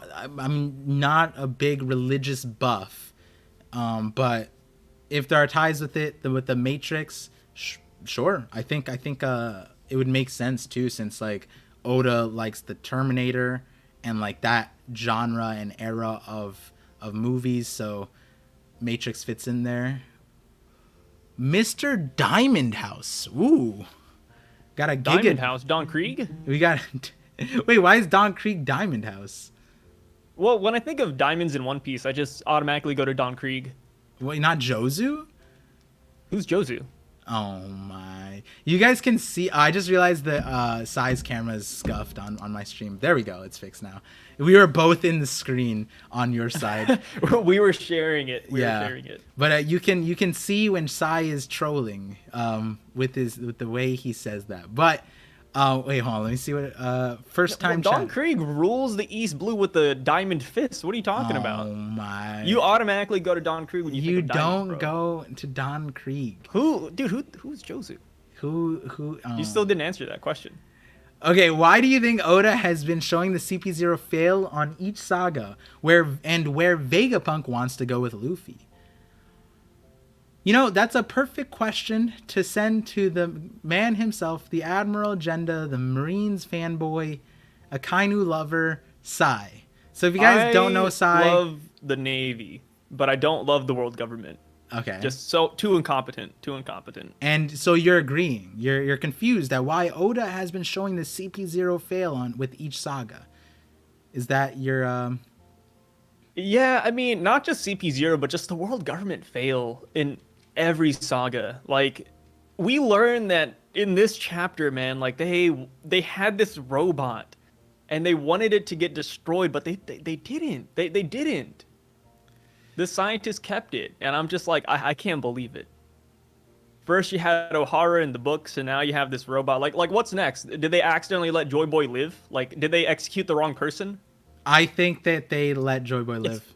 Woo! Look, guys, we executed Gold Roger, and it's like Captain Kuro or something. It's like, come on, dude. So that's actually a question some people brought up from my latest video, where they were like, based off of it, and it's a valid question, why would they choose to kill Roger if Impel down level 6, which is forgetting people, is the correct way to do it? And then that's where an interesting thing comes into play, because the word that the Gorosei used in terms of maintaining world order was equilibrium. Equilibrium is a very interesting word because that means you're playing on both sides. It means you're trying to balance the scales, meaning like as much as you are trying to suppress, you're also trying to advance in some ways, because it wouldn't be an equilibrium one way or the other. And why that's interesting is when we look at O'Hara, it didn't seem like the Gorosei was happy about their decision to kill Clover. It didn't seem that they were happy with their decisions to Buster Call. You can see after he says shoot him, the Gorosei guy has his hands on his face and there's like sweat or tears or whatever, something dripping, or it seemed like it was some kind of stress.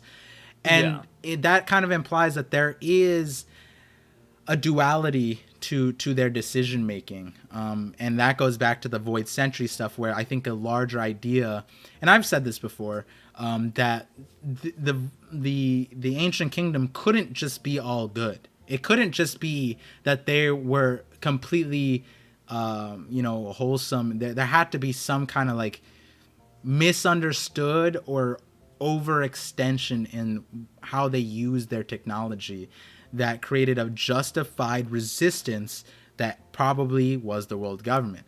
Now, the problem with the world government, it might not be that they started off evil. It might be that they ended up evil because they didn't acknowledge history. They chose a path of ignorance rather than a path of understanding everything and thus getting past that history. Because, again, huge thematic is if you forget history, you're destined to repeat it.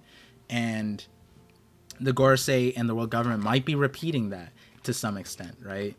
When you look at how they're like amassing the pacifistas and a lot of their decision making, it could be that that's what the ancient kingdom did in the first place.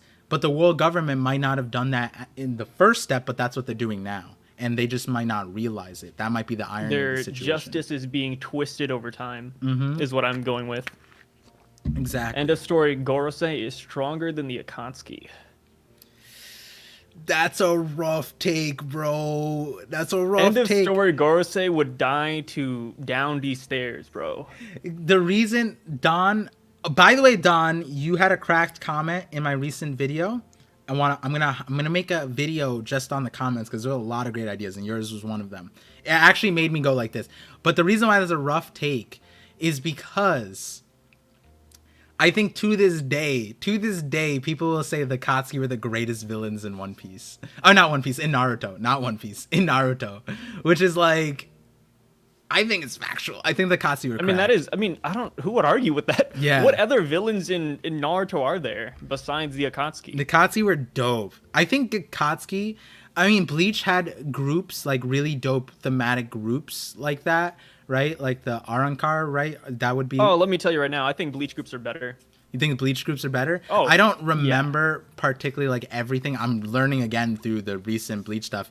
And I'm remembering how dope it was. But Akatsuki had left an imprint on me. So... Johnny... Oh, we got Johnny Sins in the chat. Super chatting. We got Johnny Sins. By the way, it's even the profile picture. It's the real profile picture. He knows... By the way, guys, this was planned, this is scripted. Who better to bring on the Knockup stream and the Milky Way stream than Johnny Sins himself? Johnny Sins himself. Yeah, that's him. The man who is in every single movie, every single story. If you read any story, he's in it. Any story, guaranteed you, he's in it. You would be a great lawyer, coming from a worldwide lawyer himself. What an honor. That respect, Johnny Sins. It's a pleasure to have you, bro. Hey, you'd be a great lawyer. It's too early for this. It's too early. I just woke up. That's how you guys know this is my shenanigans are an all day thing. That is 90% of the reason why my wife married me. The shenanigans are what she fell in love with. Too good. A man of many professions. Yo. And if you guys don't know who Johnny Sins are, maybe you shouldn't Google. Don't check them out. Yeah, don't check them out. Maybe you can collab with Mr. Sins. Honestly, coming to a voice of all things near you. If you could invite him to a One Piece stream, would you? Like, if he actually like reads and watches One Piece, would you invite him on? I think Johnny Sins is actually really smart. I've seen an interview. No, he definitely is. Yeah, right? yeah. So I would want to talk to him. I like talking with anybody. Yeah. And who knows what kind of traffic would come my way. Sins. Yeah, he said he's super chat to say good morning to you, not even me. Is he from your channel? That's so funny. No, I don't think so. I don't recognize the name, believe it or not. Phantom Greyfire, I understand. He said, forgive me for not linking to Mr. Sin's channel. Yo. Imagine Phantom Greyfire just sent his links. Like, that'd be so Here's wild. Johnny Sins' repertoire. Here's his history. Johnny Check him out on these Sins videos. Johnny Sins coming on the Brain Know Me chapter is pretty cracked. I'm not gonna lie. Funny. That's so funny. The king of brain. I mean, we're not gonna finish those statements. We're gonna come back to the chat now. We got to go back to the chapter. We're gonna reel it back in. Never mind. I was gonna say something ridiculous. It's Tachi with the super chat. He says this is to sponsor Sai to upload videos before 2 a.m. Eastern time. What do you have to say to that, Sai? The review video just got done recording. It just got done editing. It should be up pretty soon. Gotcha. Caught you But at a good time then. it's a good time. It's a good time. I always wait for TCB, but this time around they caught me off guard. I was still asleep. Yeah. Do you think that this is gonna be? Do you feel it in your bones that this is gonna be a regular thing? No, I mean they said it last night that the chapter was going to come out earlier than later. Which is interesting. So we all expected it. There's a lot of dialogue. I'd imagine this is a harder chapter to translate in the first place because there's like a lot of puns and things. I think it's easier to translate. I think the easiest part was definitely cleaning, because the way the dialogue is made in this chapter, it's very easy to like clean up and fix. Yeah. So I feel like that's why it came out a lot earlier. And plus, TCB is beefing with like the other scans, which is really funny to watch. I don't know if you don't follow them on Twitter, I think, but TCB and OP scans were like beefing on their Q&A section. Oh wow. So it was kind of funny. If you guys follow it, One Piece scan drama is hilarious. I love it. I mean, the thing is TCB is consistently good, and I'm a person, TCB hasn't done me wrong for the last year of reading them, so I'm gonna stick to that. Timing wise, it just makes sense because moving to Wednesdays is a whole decision to be had in the first place. I know some people streamed yesterday for the thing, but like I can't just move around my schedule. I made it took me half a year to start doing live streams, and then it took me another like few months to be able to like lock down Thursdays or Fridays or whatever to move around my schedule to make this make sense. So now we're here. I think we're just gonna keep to TCB schedule. Hopefully, it at least minimum stays Thursday, because that would ruin the schedule entirely. Also, moving it earlier is so rough for like posting videos, but I have like 9 videos to post, which we'll get to afterwards. And so with that, let's segue into some of the spoiler stuff. Since this is an interesting week, I'm seeing people saying they're decent raws, all that stuff. How was spoilers came earlier, came same time, or how did the spoiler world work? So spoilers came out Monday. We got the raws by Tuesday. And then we got like the full summary like Tuesday night-ish. Gotcha. Which, I mean, since this is like a super dialogue like heavy chapter, we pretty much had the chapter for like a couple days now. So I've been like sitting on it for a while. And I follow all the scan teams. I follow like 3 different ones, and the translations and cleaning from the other scan teams are getting really good. Like they're like getting to TCB level, which I think is another reason why, like I think Kev said it, is why TCB is trying to get the chapters out earlier rather than later for the traction.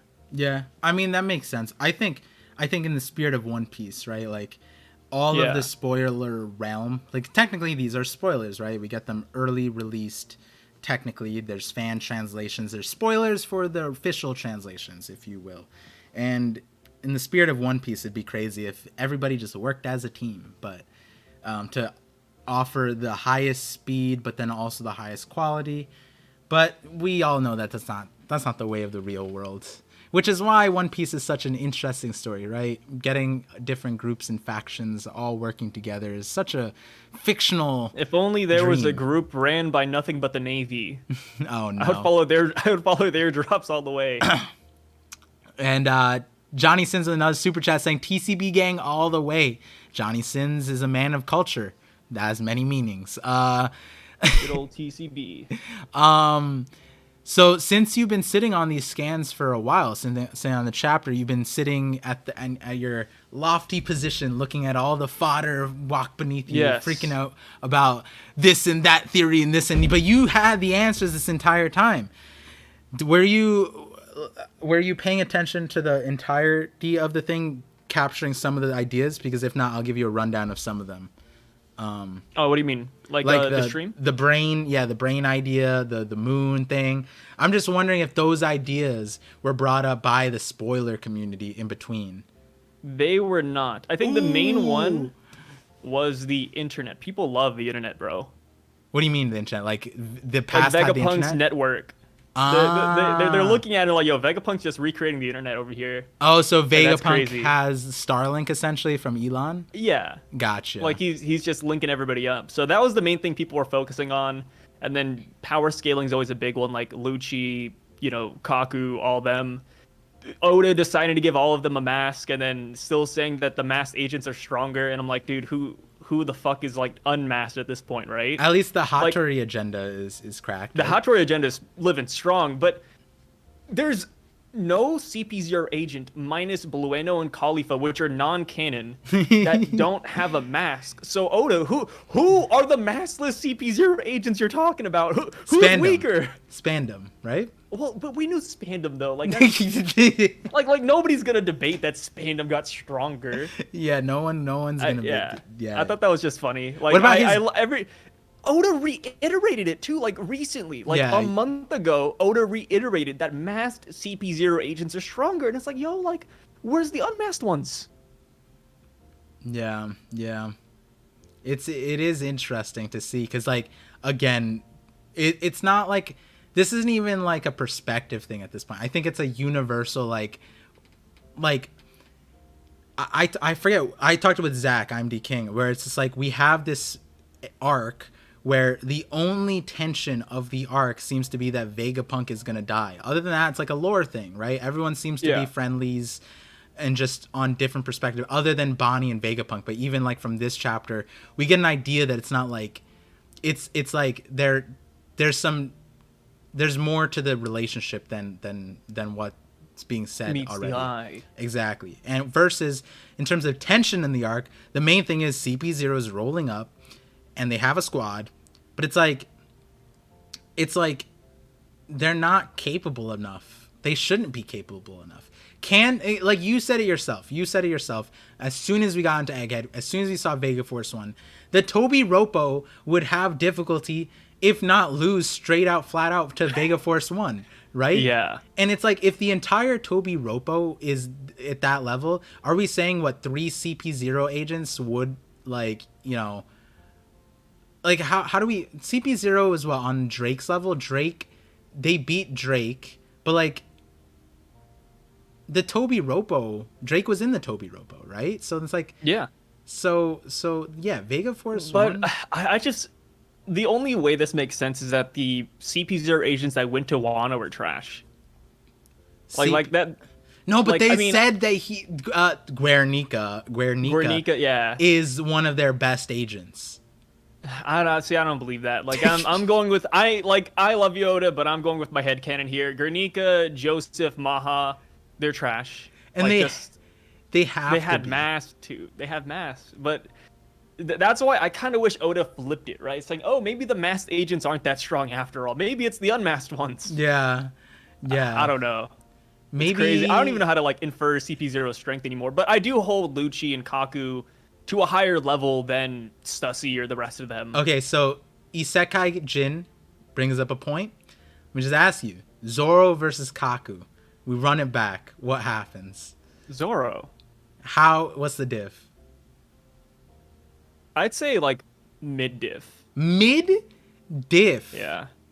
Well, okay, because I want to give Kaku and Lucci like the benefit of the doubt and say they did get stronger. Like maybe they're even awakened. Like, right? Like I want to give them that leeway. But okay, 99% chance like Zoro just takes the cake. Like it's not really.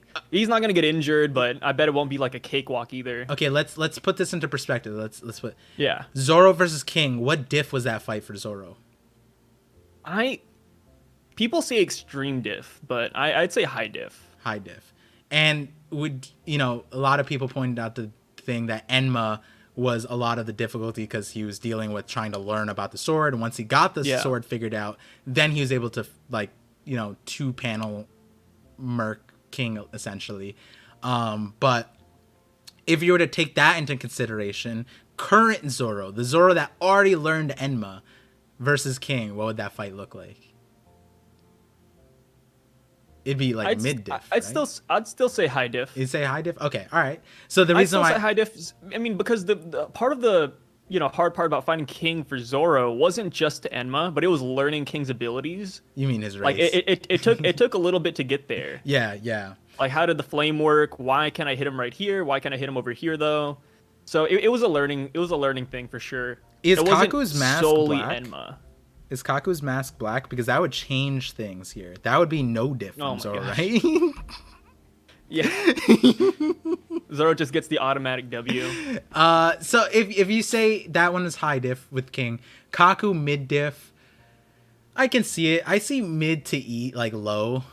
Like, yeah, I mean, it's just me giving them the benefit of the doubt. Like, there's no way CP0 would pull the W on Zoro, right? Like, I don't think anybody's arguing for, like, oh, CP0 is going to win against Zoro and Sanji. Like, no. Yo, Tachi said Zoro taxidermies Lucci. That's crazy. Oh, hey, wait. Speaking of taxidermy, Usopp said he would taxidermy Lucci, actually. Yes, he did. Yeah, he said he was going to skin him. He said he was going to skin that big cat, bro.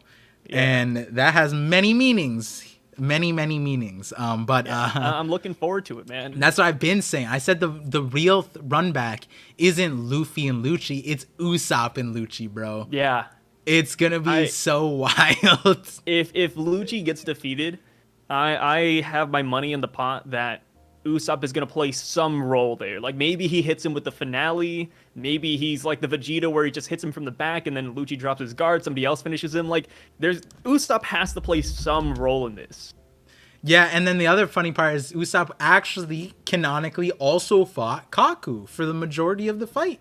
Oh my god, yeah. So he might he was the sword. Yeah, he staved him off. Shout out to the Mihawk is a sword theory. Then that might be foreshadow because a lot of people brought up the point that, like, oh my god, if Mihawk is a sword, then Enies Lobby foreshadowed it because Zoro used a person as a sword, and I was just like, I was dying because I didn't even think about that. But Usopp is getting folded by Hattori. No. See, that's the thing. I would agree to that. Hattori is the Avenger. He's the final boss of the CP0. I believe it, man. He watched Lucci. Like, this is what happened. Luffy beat Lucci, right? And Hattori was the one who made fun of Lucci until he got stronger. He was the one who trained him and said, you'll never lose ever again. Mark my pigeon beak words, bro.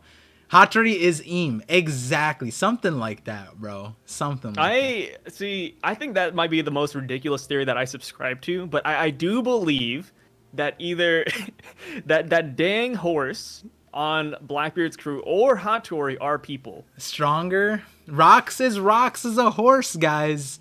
I don't think it's Rocks, but I'm just saying it's a person. Like, yeah. At some point, it's gonna be a person. Either the horse stronger or Hattori. It's got to be somebody. Yeah, I think that's where be human. I think that's where the theory like comes into play, where it's like the first step of it is that accepting that this could be a person. What's the probability in your brain that it's a person? I think the variance is a lot of people, even if they don't like the idea, they can see it, and it puts it like 40% possible, like minimum, that it act, because that's like an anime trope. How many times have we seen that, right? And then the next step is, okay, it's a person, but which person? And then that's where it's like, it could be many people, but I think the most like literally on the nose one would just be Rocks, right? Like, because then otherwise you're introducing a character. And it's like, are we going to introduce a character to fill this important, like, why hide a character and reveal a character unless it was a character that you already knew of and it's like some kind of plot twist of their existence? And then that's where, like, maybe it's a Roger pirate. That would be kind of crazy. If it was a Roger pirate, that'd be kind of cool. Like, Scopper is a horse now. That'd be kind of funny. But there's one question that somebody asked, which I just want to answer real quick because I have it pulled up. Yeah. Wave Master says, question for Sai. Does reading spoilers before the natural flow of a chapter negatively impact your reading experience? And I Wait, would can say I answer no. that for you?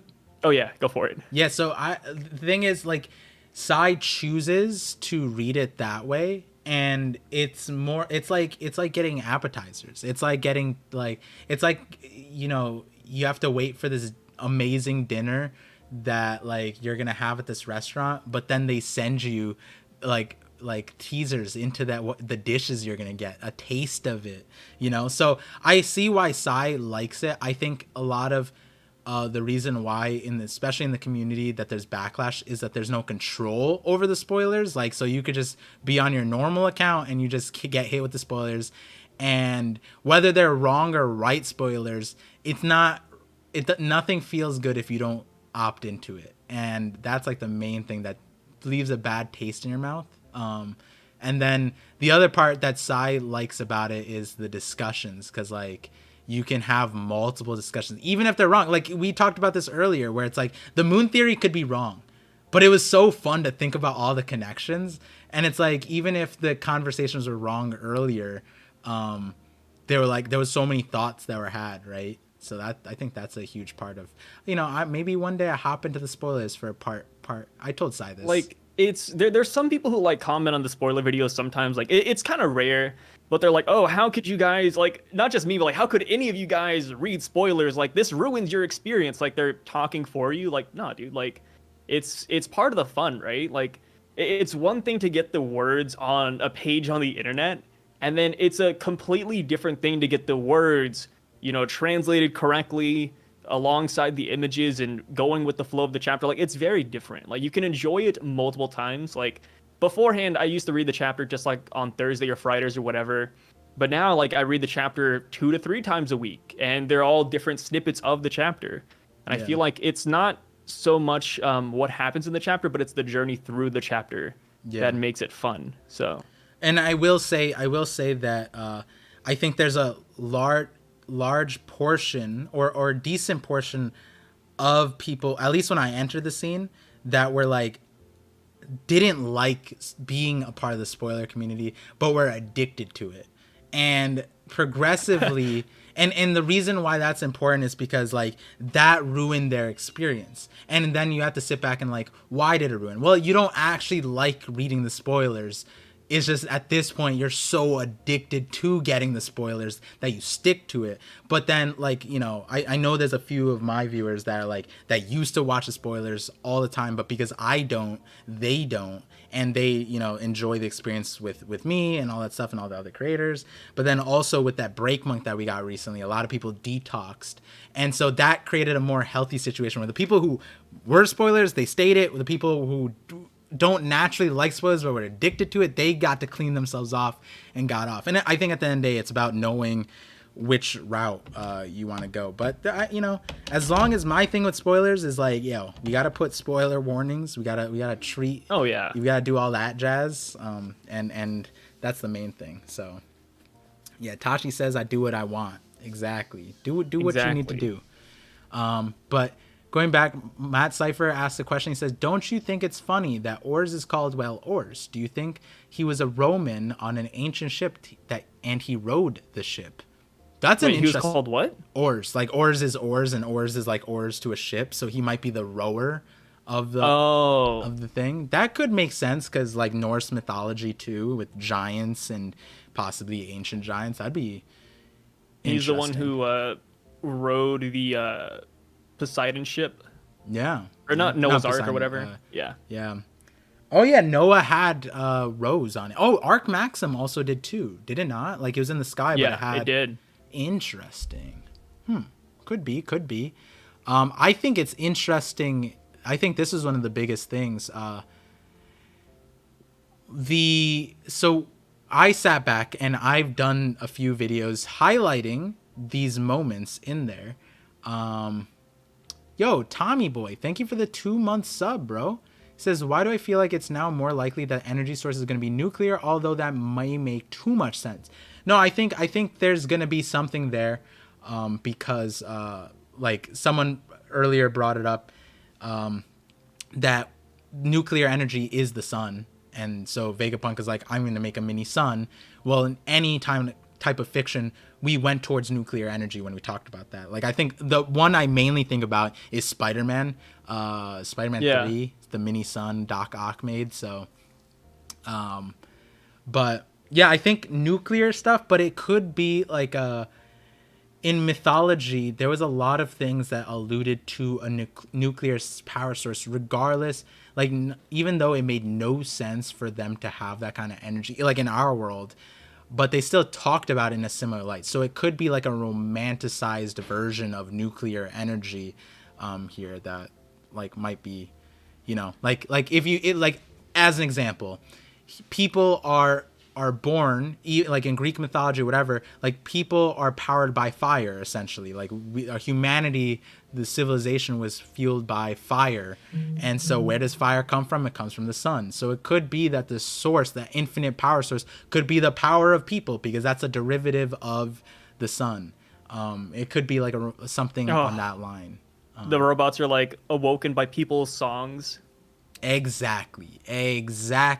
Oh no, I wouldn't want that. Oh no, I would hate that, dude. Musicals are the worst. So isn't size. Wait, but you loved Film Red. That's different. What do you mean that's different? So That's literally no. Having Uta sing a song in a concert different from Brooke singing "Boo Boo Bing Sake." It doesn't need to be Boo Boo Bing Sake. Okay, first of all, Tommy Boy is 2 months sub, and I want to point out to everybody here, this is his first time chat. He just agreed to somebody else, but he's been subbed to me for two months now. That's crazy. I appreciate you, Tommy Boy. But going back to this real quick, the whole point of Film Red was to prepare you for the last saga. Is it not? So if I hope not. I hope. So see, like I know the theories. I like the whole Bing Sake has to correlate with how you get to Laugh Tale, One Piece, and all that good stuff. But I'm praying for the downfall of that theory. I'm not gonna lie. I like it, and I see that it has a lot of credibility. I hate it though. I hope songs never come back. I hope Brooks stops singing. Somebody breaks his jaw. Like, oh god, it's the worst. I love Brooks' character, but I hate musicians, man. It's so funny that Sai loves Film Red, but he hates the idea of it coming into like actual different than the pirate music of like Bing Sake. Okay, but what if it's not Bing Sake? What if it's something else? But it's the pirate world of One Piece. They're not gonna bust out a guitar and go ham on Laugh Tale. Like, it's gonna be some yo ho ho, like, you know, here we go. Wait, they are gonna bust out guitar. We'll take the breeze. Like, it's gonna be something really corny, and I'm not looking forward to it. Unless they're whooping out like, I don't know, some Drake beats out there. Like, I don't want to hear it. What are we saying? Vegapunk is Daft Punk. Like, we're going to get like a futuristic we just found out that the past is the future and the future is the past. We're not gonna get EDM on Laugh Tale. We're gonna get EDM Bing Sake, bro. Watch. It's gonna be like a Disney song. Think about it. Bing Sake is what we remember of the song. It's what passed on. But we lost the technology part. What if Bing Sake is an EDM bop, bro? Like, what do we say? No, it's gonna be worse. It's gonna be the yo ho ho, but like with EDM. It's gonna be like spooky, scary skeletons all over again. Like, I don't scary that is what it's gonna be. Just Brooks singing. I love that. Honestly, I love the spooky, scary skeleton sound. Is a fun one. I like that one. Whenever Halloween comes up, I always think about that song. I like that you brought yo ho ho in auto tune. It's gonna that'd be the worst. Yo, but honestly, it's gonna be a 4Kids rap. It's gonna be good, guys. Come on. Have you listened to the 4Kids dub before of One Piece? Yeah, that is hilarious. That's it's comedy gold, really. It's nostalgia. It all sounds like ad-libbed. I just found out this is a huge boon for one of my theories, and that was a pun, because apparently I didn't remember this, but they replaced Laboon in 4Kids with an iceberg. What? Wait, what? Yo, in the thing, instead of Laboon, what? You can Google it. Instead of Laboon, as they're going down Reverse Mountain, they crash into an iceberg. And so when Luffy shoots the cannon, what they say is he completely deletes the iceberg. Completely. Wait, so Laboon isn't in the 4 Kids version? Why? Apparent. I don't know. I don't. Apparently, maybe violence to whales. I don't know. But like, so, One of so the top comments is this makes me really wonder how they would have handled Thriller Bark and Brooke's backstory. Like when Brooke just looked back at an iceberg saying, "Yo, like I really can't wait to get back to it. I hope it hasn't melted." a spoiler, there's a future video that talks about ice even more than I already talked about. If you watch my Void Sentry video, it's funny. That's why I asked a certain question in my video, and that viewer answered that, and I added him on Discord, like in a special room, and I was like, "What the like? What do you mean they replaced Laboon with an iceberg?" And then he sent me the clip, and I was like, "No, this is crazy," because that's like a Kinyamon moment where the 4 Kids did something so awful, but like that might be a Giga Brain foreshadow, and That's so good. and it's so funny if you think about it. Like Oda's pen name is 4 Kids. I'm actually not joking. That is going to be in a video. Tachi, that is a spoiler to our conversation, by the way. But that's hilarious. And he insta cleared the iceberg with a cannon fire. Like, you know how like he crashed into Laboon and he shot like a cannon in his explosion. So It'd like be really go for it. In the thing, they do that, and then they back up and they see Laboon, right? In the 4 Kids, they crash into it, they think, and then the iceberg just completely clears and they just sail past. Dude, imagine if Luffy and his crew killed Laboon early on with that cannonball. like what would they even say to Brook? Like, would you lie to him or would you like tell him the truth?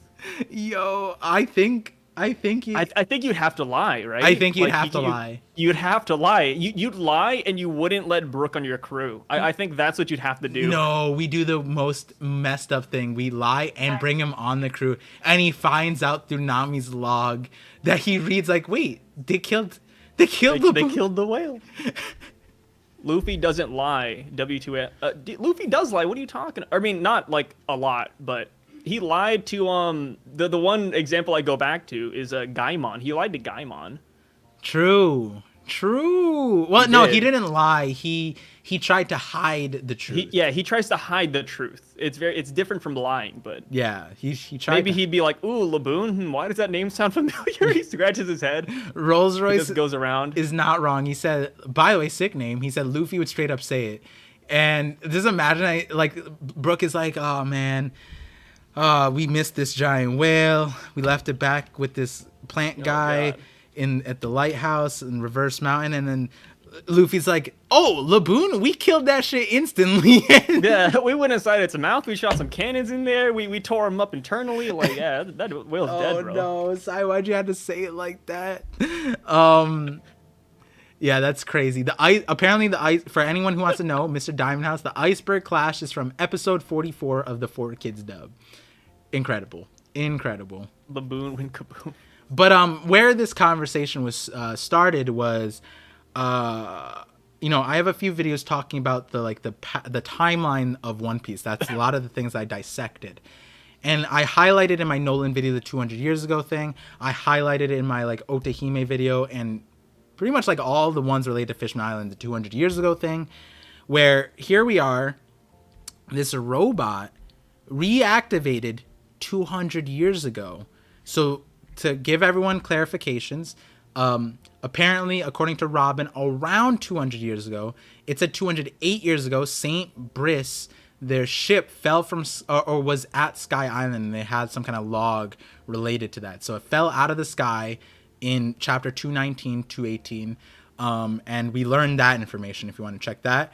And the other part was that Fishman Island joined the world government 200 years ago, and I believe that was their first reverie. King Neptune wasn't a part of it, obviously. I don't think he's that old. But the world government, for some reason, accepted Fishman Island, despite everything that we know. 200 years ago, they started back up. Now, here's another thing that started up 200 years ago. I believe it's 200 years ago. It's that slavery in One Piece was reintroduced to the world 200 years ago. I believe, let me double check that. One Piece wiki. I believe that was a detail told to us somehow. I always forget what the knowledge is from that. Slavery, I believe, is 200 years ago.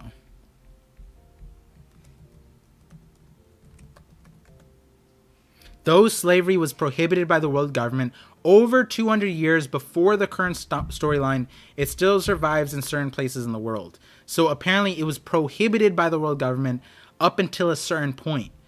And now we add another detail, and I can't check it right now, but if the chat wants to figure out where the source is, because the wiki didn't footnote this, but I remember briefly somewhere it was said that this is the case. Now, the other part that we find out was this robot.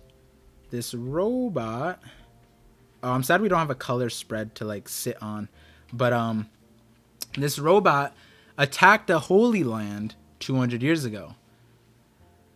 What do you think about that, Sai? Because we, earlier in our call together, like the last 2 weeks, you were saying that the robot was powered by Nika as a possibility. Yeah. How does that context play in here? I think it was still fueled by Nika. I think it's just like residual energy that it had from the Void Sentry, because it sounded like it died off pretty quick, right? Like it didn't harm Marie Joan because it ran out of fuel. So I don't really think there was anybody fueling it in the first place. It could have just been like, I don't know, a battery you find in the back of your room that has like a little bit of juice left. We also don't know where they found it. Yeah. No, not where it climbed the red line, right? Yeah, where it originated from. Yeah. Because they found it because it attacked the Holy Land and stopped just before. But that's an interesting thing. Oh, Tachi, I see your super chat, by the way. I'm going to read that in a little bit, but we're segueing into that topic soon. But the 200 years ago, right? Yeah, so we don't know where it came from. You think it's residual energies. Now, someone in the chat said that it might be possible that Toki unintentionally reactivated it during time that'd travel. be a good one. That'd be a good one. I like that idea. Yeah. Now, another idea. So something that I talked about in my Void Sentry video was the context, and I'm not going to spoil all the details of it, so if you guys haven't watched it yet, go watch it. But one of the things about the Enel cover story is we don't know when Dr. Tsukimi was from, like that timeline. And I present a bunch of details that show that it's definitely not current timeline. But the point that I want to bring up is, since we don't know when that was, is it possible that the space pirates and all that stuff did something to the moon and reactivated? Because we know there was like an explosion and the automatas went to the moon, and maybe this thing reactivated? Because we saw... here's another interesting thing, right? Oh, you know what? We actually get a parallel in this chapter. What happened to the mecha 200 years ago might be what happened to Kuma in this chapter. Oh, it just like gets up and starts running because something happens? Yeah. I mean, that could be the case. So it just gets up and starts running. We have to figure out why Kuma got up and started running. A lot of people say that it's because the Seraphim is present on the ship and they heard that Bonnie's in danger, so the Kuma Seraphim tapped in and like went on auto mode to save Bonnie, which would make sense. And maybe 200 years ago, maybe something of that similar light happened at the Holy Land, and the monster, or not the monster, I'm already calling it a monster, the giant mecha reactivated and went to it. That's it. Huh. Dang. There's so many. It's crazy how something so specific still could have so many different answers for it. We're not at the end of the One Piece yet. Yeah. Could it be that the Fishman rejoining triggered enough energy for it to start, but ran out during the attack? See, that's what I was thinking of. Maybe the Gorosei were saying something like, oh, we'll let these fish rejoin the world government. By the way, I'm channeling my inner side. We're going to let these fish join the world government just so that we can enslave them. And then the giant mecha was like, oh, not on my watch, and started running towards them. And then it ran out of energy. That wouldn't be the case. Wait, why wouldn't it be the case? Because I feel like if the robot activated because they were gonna get enslaved, wouldn't it have done this like a long time ago? Like like when they first got eliminated from the world's government? Well, see, that's the thing. Apparently, slavery was prohibited by the world government Yeah. up until 200 years ago. Oh, it might be the slave thing. Maybe they're like, oh, time to bring back slaves. And then the giant robot's like, not on my watch. You know, maybe it's something like that. Like some like Harriet Tubman type thing. Like it gets triggered by the word slave. That could be it. Oh. But then again, it should reawaken many times in the recent story. But like maybe it was maybe it was the first time the word was it can't be the first time the word was introduced, but like I don't know. Like I still feel like it's one of those like random discharges. Like I feel like it might random just have... discharges. Are you speaking? Oh yeah. Okay. All right, we don't have to elaborate more. You already. I just think it has like residual energy left, and it just like they found it, it awoke by accident, and then that was pretty much it. It might be tied but it's to interesting that fishmen are tied to it though. Yeah, because that, I mean, at least Johnny Sins just perked up crazy. It might be something. It could be related to Poseidon, maybe. Like, there's a lot of different things. Like, okay, let's say that the giant thing was tied to Joy Boy. Considering Joy Boy apologized to Poseidon, right? About the thing. Maybe it is tied to Poseidon. Maybe hearing the Poseidon name was what reawoken it. That's plausible. That's an interesting one. Now it's interesting because like there's this giant mecha can't be the only one, right? Oh no. So I feel like there's like a lot more of these guys out there. Would being able to control all of them be considered an ancient weapon in your opinion? I mean, not really. Not really? All right. No. Fair enough. Think it's an army?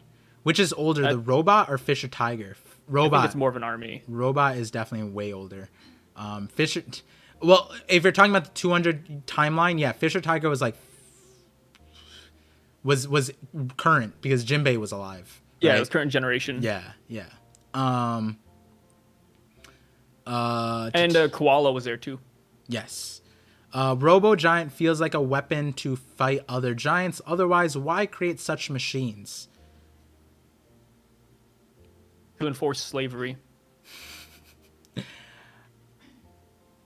You know, the context of those giants robots is interesting, right?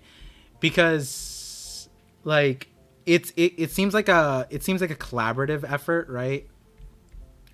We have the helmet resembling Elbaf, the giants, the sword stuff. We always attribute that to Wano, but then like the armor that feels like world government almost, like that's like knights' armors. And it is interesting because like I threw up this idea. Here's another thing, Sai. Did anyone make this connection in the spoiler community? They said this is the legendary Iron Giant. And that struck me differently because if you know the story of the Iron Giant, the very popular story is that the Iron Giant was a pacifist. It didn't like fighting. And it was a peaceful thing, but it was forced into, certain decisions because of like the circumstance of the story. And I thought that was interesting because that could be the inspiration of what the pacifistas tying into like, Dragon not wanting, he was a pacifist, right? That could be inspiration there too. Kuma doesn't, maybe at the core Kuma doesn't want to fight, but the intentions of that was to recreate these legendary Iron Giants. Iron Giant being a pacifist, pacifistas being pacifistas. So does that give different context to these giant robots, that they were like a security force essentially? Like it's kind of interesting. I've had a lot of people make the Iron Giant reference in the spoiler community. I think one thing that I kind of get behind is that I don't think these robots, like you said, were meant to do any harm or originally created to do any harm. I feel like there's always that theme in One Piece, especially with Vegapunk and Tom even, that it wasn't really meant, or a ship's purpose isn't always what the creator intends.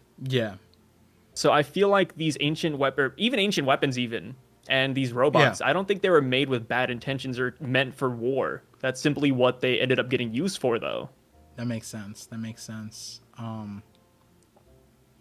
How is Poseidon made? Yeah, it's an interesting question. We gotta ask some I don't, parents. I don't think Poseidon, Uranus, or even Pluton, in my opinion, are made. I think That they're makes actually sense. people. That makes sense. And then they're just things that were so powerful that they were named to be weapons. That goes back to Yeah. my theory. I should make this actually like a video, but it's at the end of one of my videos. That the ancient weapons were just the commanders, Joy Boy's commanders, because like you look at Kaido, he had the calamities, and like Yeah. so the ancient weapons, Joy Boy being sun, or if he was Sun God Nika, which technically isn't confirmed, right? But like it's highly associated that it's just one and the same. His commanders being gods makes a lot of sense, right?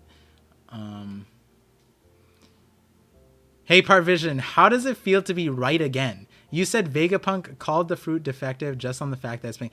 I'm, you know, I'm gonna clarify. I think in my video I said that it is possible, but I went a little bit further and offered other ideas because it just being pink would be.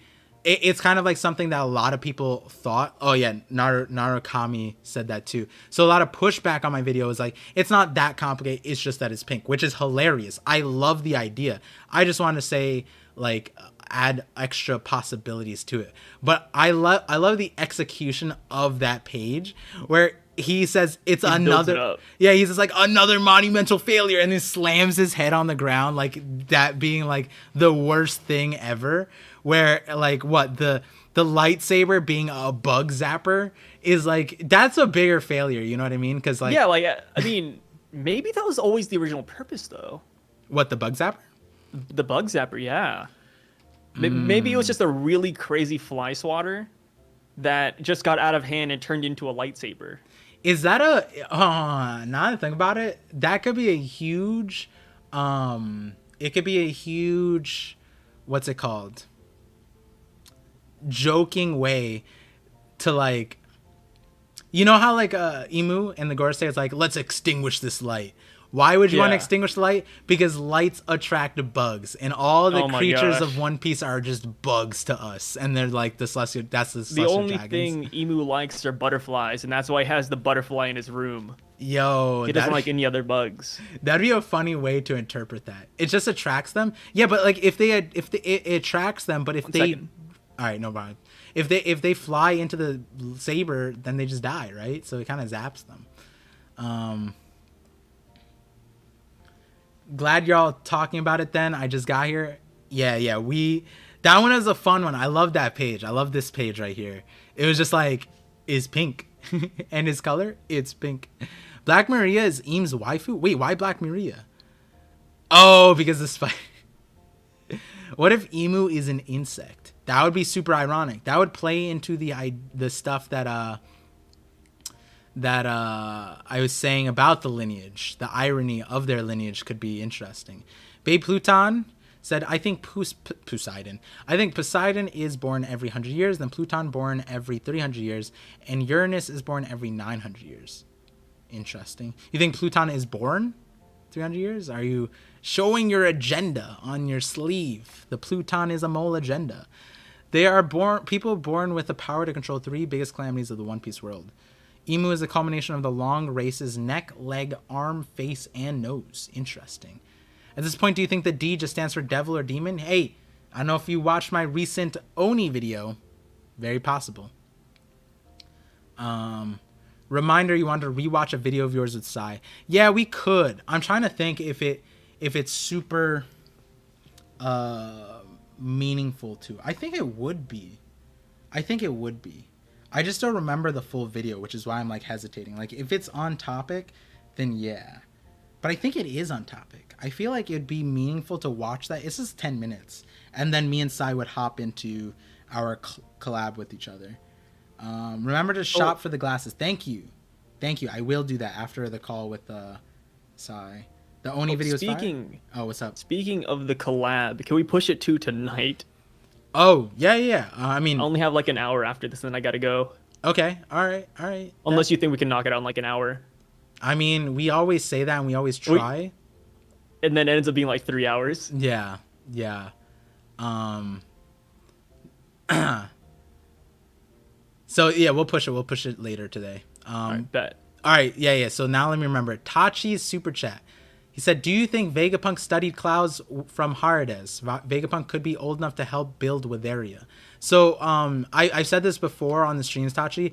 I think I said this last week once we saw the Dragon Vegapunk,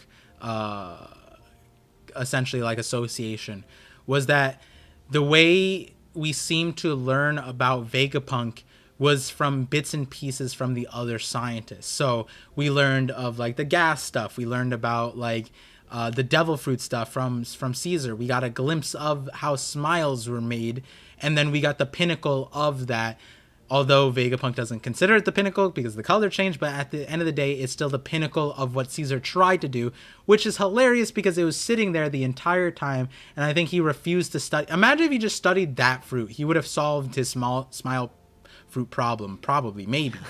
And then from Judge, which is after, we learn about the cloning and modifications and all that stuff, and that is literally the bread and butter of what we see from Vegapunk. And then we go to Queen.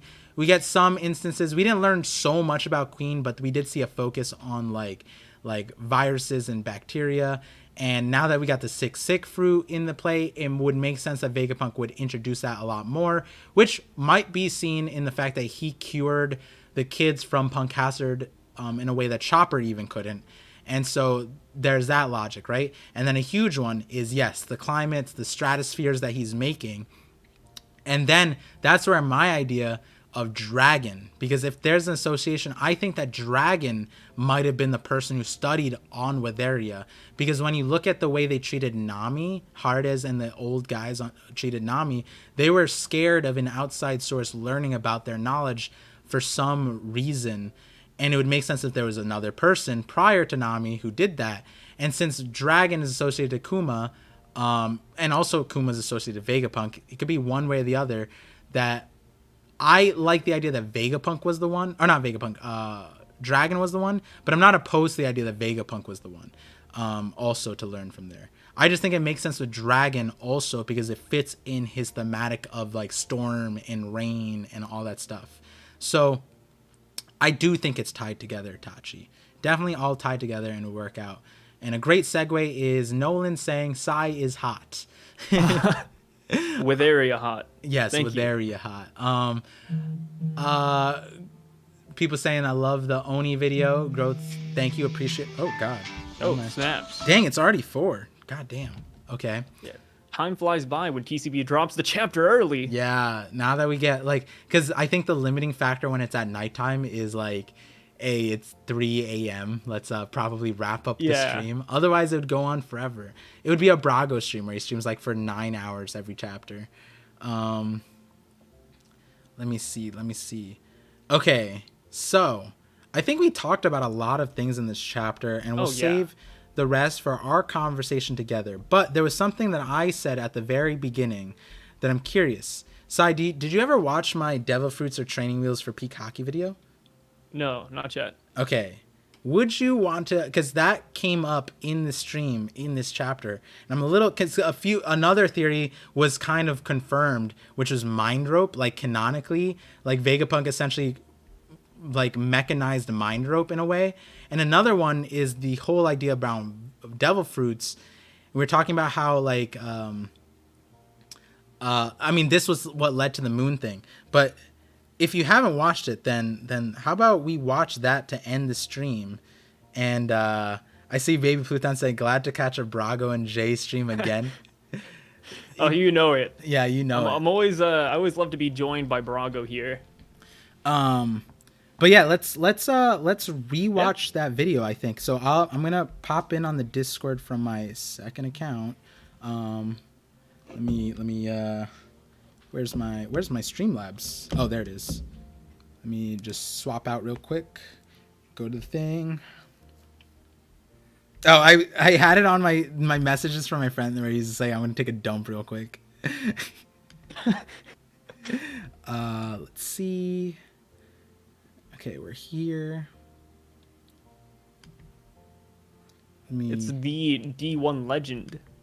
It is. It is. Let me share the screen from here, and then let me open up 4K. Then.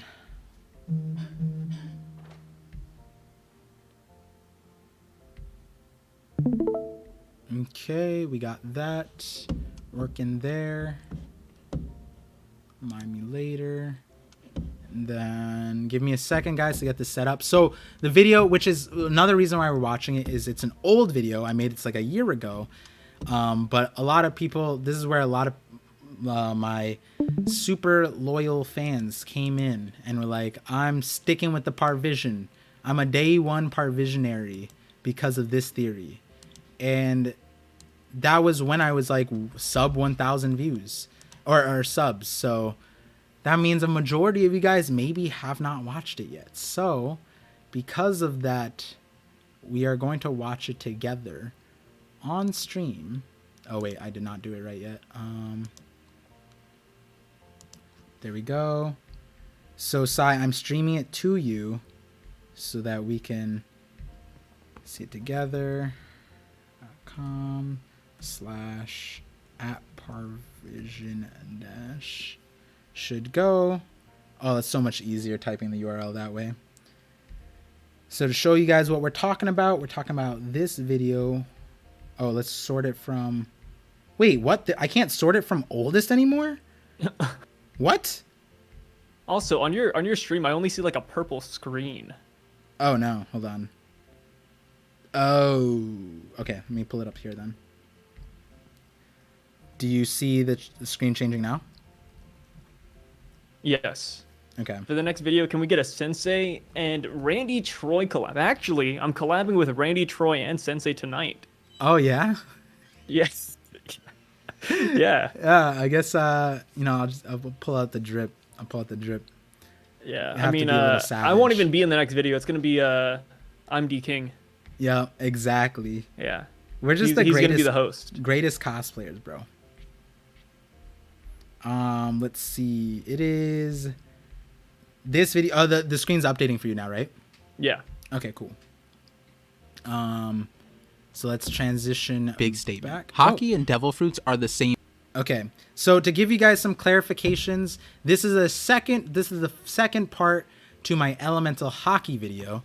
So this one, it builds off of that. I know a lot of you guys, I've talked about it enough where you guys at least know the elemental hockey thing. But if you don't, after this, you can go watch it, and I think it'd still be an enjoyable experience.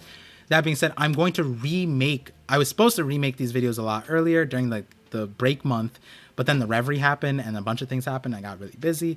We're going to get this video out soon, especially because of this recent chapter. But we're going to watch it together right now on stream. I'm going to take out the red filter, and then we'll talk about it. Then we'll start closing out the stream in a few, Sai doesn't have too much longer, and then I'll be working on videos, that kind of thing. So before I know some of you guys might hop off of the stream while we watch this, just want to say thank you guys for tuning in to the Knockup stream. We got knocked up pretty heavily. There was no protection here, and I'm glad Sai is here to spread the love. Oh, and Johnny Sins was also here to also. Oh, good old Johnny Sins. Yeah, to share. Mamoose, long time no see. Par might claim copyright on the stream. Maybe I might be like that. Yeah, you can only sort popular and recently uploaded. It's so dumb. Are we really about to get a Roger Basin Morge ParVision reaction? That is exactly what we're having. I am Rogers Basin, Sai is Morge. That's exactly what we're doing. Okay, my camera is so scuffed right now. What? The angle just kind of messed up. And then there we go, and then there we go. That's a little bit better. And then tilt it down. All right, we're good. All right. Of course I remember you, Mamoose. Oh no, Johnny Sins has a YouTube channel. That's crazy. It's called Sins. Wait, does he really? Yeah, Fandom just linked it, but he said it's safe for work. So I'm like, all right, that's fine. That's hilarious. It's the Johnny Sins. All right, let's get into the video. Let me play it. Let me test the audio. It should be good. It should be good. All right, gonna start it. Sai, you can see the screen, right? Yeah. And let me know if the audio Hockey plays and devil for you. fruits are the same thing. Wait, Does what? Audio work for you? Yeah. All right, cool. Let's play through it. Let me know if you want to pause at any point and say something. But yeah, let's hop into it. I'm going to start this One Piece theory video with a big statement. Hockey and devil fruits are the same thing. Wait, what? Yeah, I think to a certain extent, devil fruits are just hacks for hockey, kind of like a cheat code. This theory is sort of stemming off of my fourth hockey natural hockey theory. It'll make more sense if you watch those videos first. But essentially, I think that hockey and devil fruits are paths to the same thing. At peak levels, they both would look the same and work the same, to the extent where the fruits are basically training wheels for hockey mastery. I usually stray away from front-loading my theories, but this time I think it makes sense to say that first. I know that sounds crazy and so weird, but when you kind of think of it, at peak levels, some of the strongest people in One Piece don't have devil fruit, and even the people that do don't blindly rely on it for asserting their dominance. Blackbeard is a little bit of an exception to this, but okay, so what do I mean by this? Basically, even without my fourth hockey theory, hockey is essentially willing your spiritual I just want energy. to pause real quick. Fourth hockey. I know there's going to be a lot of people who say, that's not a good name. Yeah, after I made the theory, that's when we coined the term elemental hockey. So I just want to clarify that. It's when I say fourth hockey, just think elemental hockey. That's what I meant. The video CCs are working really well, but they take hockey and replace it with hockey. Yeah, with the It's thing. kind of funny. Yeah, it is funny. I didn't edit that one, but that to be completely transparent, on TikTok that worked really well, because then I got a bunch of people commenting hockey, like spelling hockey, so that boosted me in the algorithm. So Maybe that's the strat. Just misspell everything. that is a real content creator strat. I mean, a lot yeah. of creators missay things so that you're like, that's not how you say it, and then you comment, and then boom, you get boosted up. So moral of the story, guys, if you have anything to say, regardless of how goofy it is, just Say it comment wrong. it. Yeah, well, I meant from their perspective. Like Oh. on my video, comment 6 times. You don't have to comment 1 time. Bombard me. Do that. All right. All right, we're gonna start back up. Achieve a certain goal. Combat hockey is then affecting someone else's spirit based on your will. Then my fourth hockey theory is that you can then start to begin to will natural energy. The ones people are most familiar with would be the basic elements, which is why fishmen can manipulate water so easily, and if you watch my theory video, I have an idea that starts to make it make sense for Lunarians and Minks for their respective elements. But we also covered that you don't have to be one of those races to command the elements. We've seen examples in primarily the Revolutionary Army that supports that, Sabo and Koala specifically, and then Sanji being the avatar and all. But essentially, when you break it down, the fourth hockey is kind of energy manipulation. The idea that Sanji creates his flame because it reflects his soul, he is willing the energy around him to burn as hot as his soul. But essentially, it's him willing energy to his desire. I like to think that's the same logic behind Luffy's Red Hawk, and here when Zoro wills his blade to ignite when he slices Ryuma's corpse so that he could finally rest in peace. Both Luffy and Zoro exhibit incredible will, and they both have demonstrated physical manifestations of their will multiple times. I will deep dive both of them soon. Zoro's next. But so the next part of energy manipulation is understanding that in the One Piece world, everything has energy, demonstrated through things like the voice of all things. And if we look at this scene that I like to call breath of all things with Zoro, he finds that everything is breathing. The stones, the ground, the tree, his sword. He can feel life in everything, even steel. And then because it's his will to cut steel, he is able to do it. But so if you can manipulate energy with hockey, and everything in One Piece can be manipulated, then can you earthbend? Bend not just energy but also matter to your will? Yes, in the One Piece world, you 100% can. There are many examples of this, but the 2 examples that stay on topic are Doflamingo and Kataku awaken their devil fruit powers and are then able to... I'm not gonna rewind, but it cut out. I said Doflamingo. I used to say that. Yeah. I used to say that a lot. Because I always got mixed up It's with like Doffy. his evil twin. Yeah, Doffy and Doflamingo, and I used to say Doflamingo. All right, we're playing it though. They both awaken their devil fruit powers and are then able to convert the matter around them to the material they are given innate command over. We know that both of them have high tier hockey and Conqueror's hockey, and I think that awakening requires either the fourth hockey or Conqueror's hockey. Excluding Zoan awakenings that aren't really manipulating inanimate matter, it seems like it's more contingent on Conqueror's hockey. Which makes sense because Conqueror's is affecting the spirit of others, and if you're aware of natural energy, then you could conquer that with your will also. This brings me to the point where I explained devil fruits are basically training wheels for peak hockey. If Haki is the ability to will your desire to existence and it manifesting into various energy conversions referencing my previous videos, then elemental abilities require a certain level of intimacy and understanding to will it into existence. Devil fruits force intimacy with the specific substance or element, allowing you to more seamlessly bring your will into existence. Using this logic, that would mean that Logia users are given essentially cheat codes to convert their own spiritual energy into the specific natural energy that the devil fruit is specified for. So if you had a peak Haki user who lived long enough to get to that level and spent a significant portion of their lives learning and understanding ice, for example, then eventually they would be able to learn to change themselves into ice without needing a devil fruit.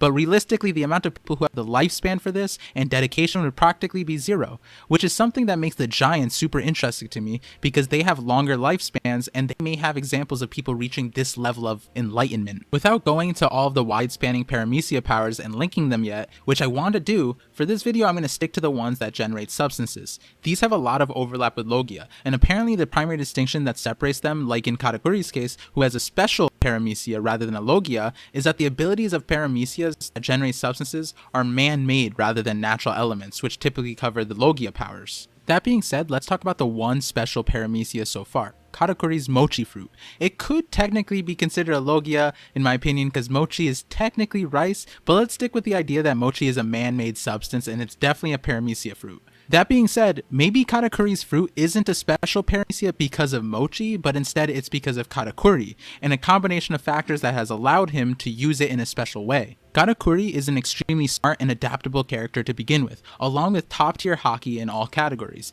On top of that, given the environment of Whole Cake Island and the sweets that Big Mom surrounds all her children with, to the point where it seems like each kid could probably be an expert in their relative sweet, probably to appease Big Mom, this probably allowed Katakuri to gain insane insight into rice or mochi, to the point that he could easily convert his natural energy into it, which is the basis of a Logia fruit. Even though substance paramecia fruits are from man-made substances, it's not like man-made substances aren't derivatives from nature. Taking that into consideration, mochi is considerably easier to make from rice than it is to make rubber from tree sap. So maybe all it takes is really understanding the process of making that man-made object to turn the paramecia into a special paramecia like Katakuri's. And if you're thinking all this matter manipulation is completely out of thin air, and this definitely isn't how powers work in One Piece, well, it's already been introduced. There's an ability in One Piece where once you intimately understand your body, you can will it to do anything, change shapes and forms, and this technique is Semi-Kikan, introduced to us by the CP9, and I just want to add that a lot of people treat the techniques introduced to us by the CP9 as completely different concepts from the concepts we're learning right now, when a lot of them are literally the basics to crazier things we are being exposed to now. I'll make a separate video on that though. Oh God, but going back, video. Semi-Kikan is a technique that grants users complete control over all of their body parts and bodily functions. So basically what I'm saying is that if a paramecia learns this, then they could function a lot like Katakuri and probably end up being a special paramecia, more similar to a Logia. And I think this is backed up by the fact that Oda's even said that if someone were to eat a devil fruit, that doesn't mean that they would automatically command it the same way as anyone else. It would take years of practice to get to Katakuri's level, if that were even ever possible for anyone else. So if someone else ate the mochi fruit, it might not necessarily be a special paramecia with them. And Katakuri specifically is able to make it a special paramecia, because as I mentioned, there's a lot of factors that allows Katakuri to be able to completely master his devil fruit to the full potential. Then, to awaken paramecia like Katakuri and Doflamingo, on top of having really intimate knowledge of the power given to them,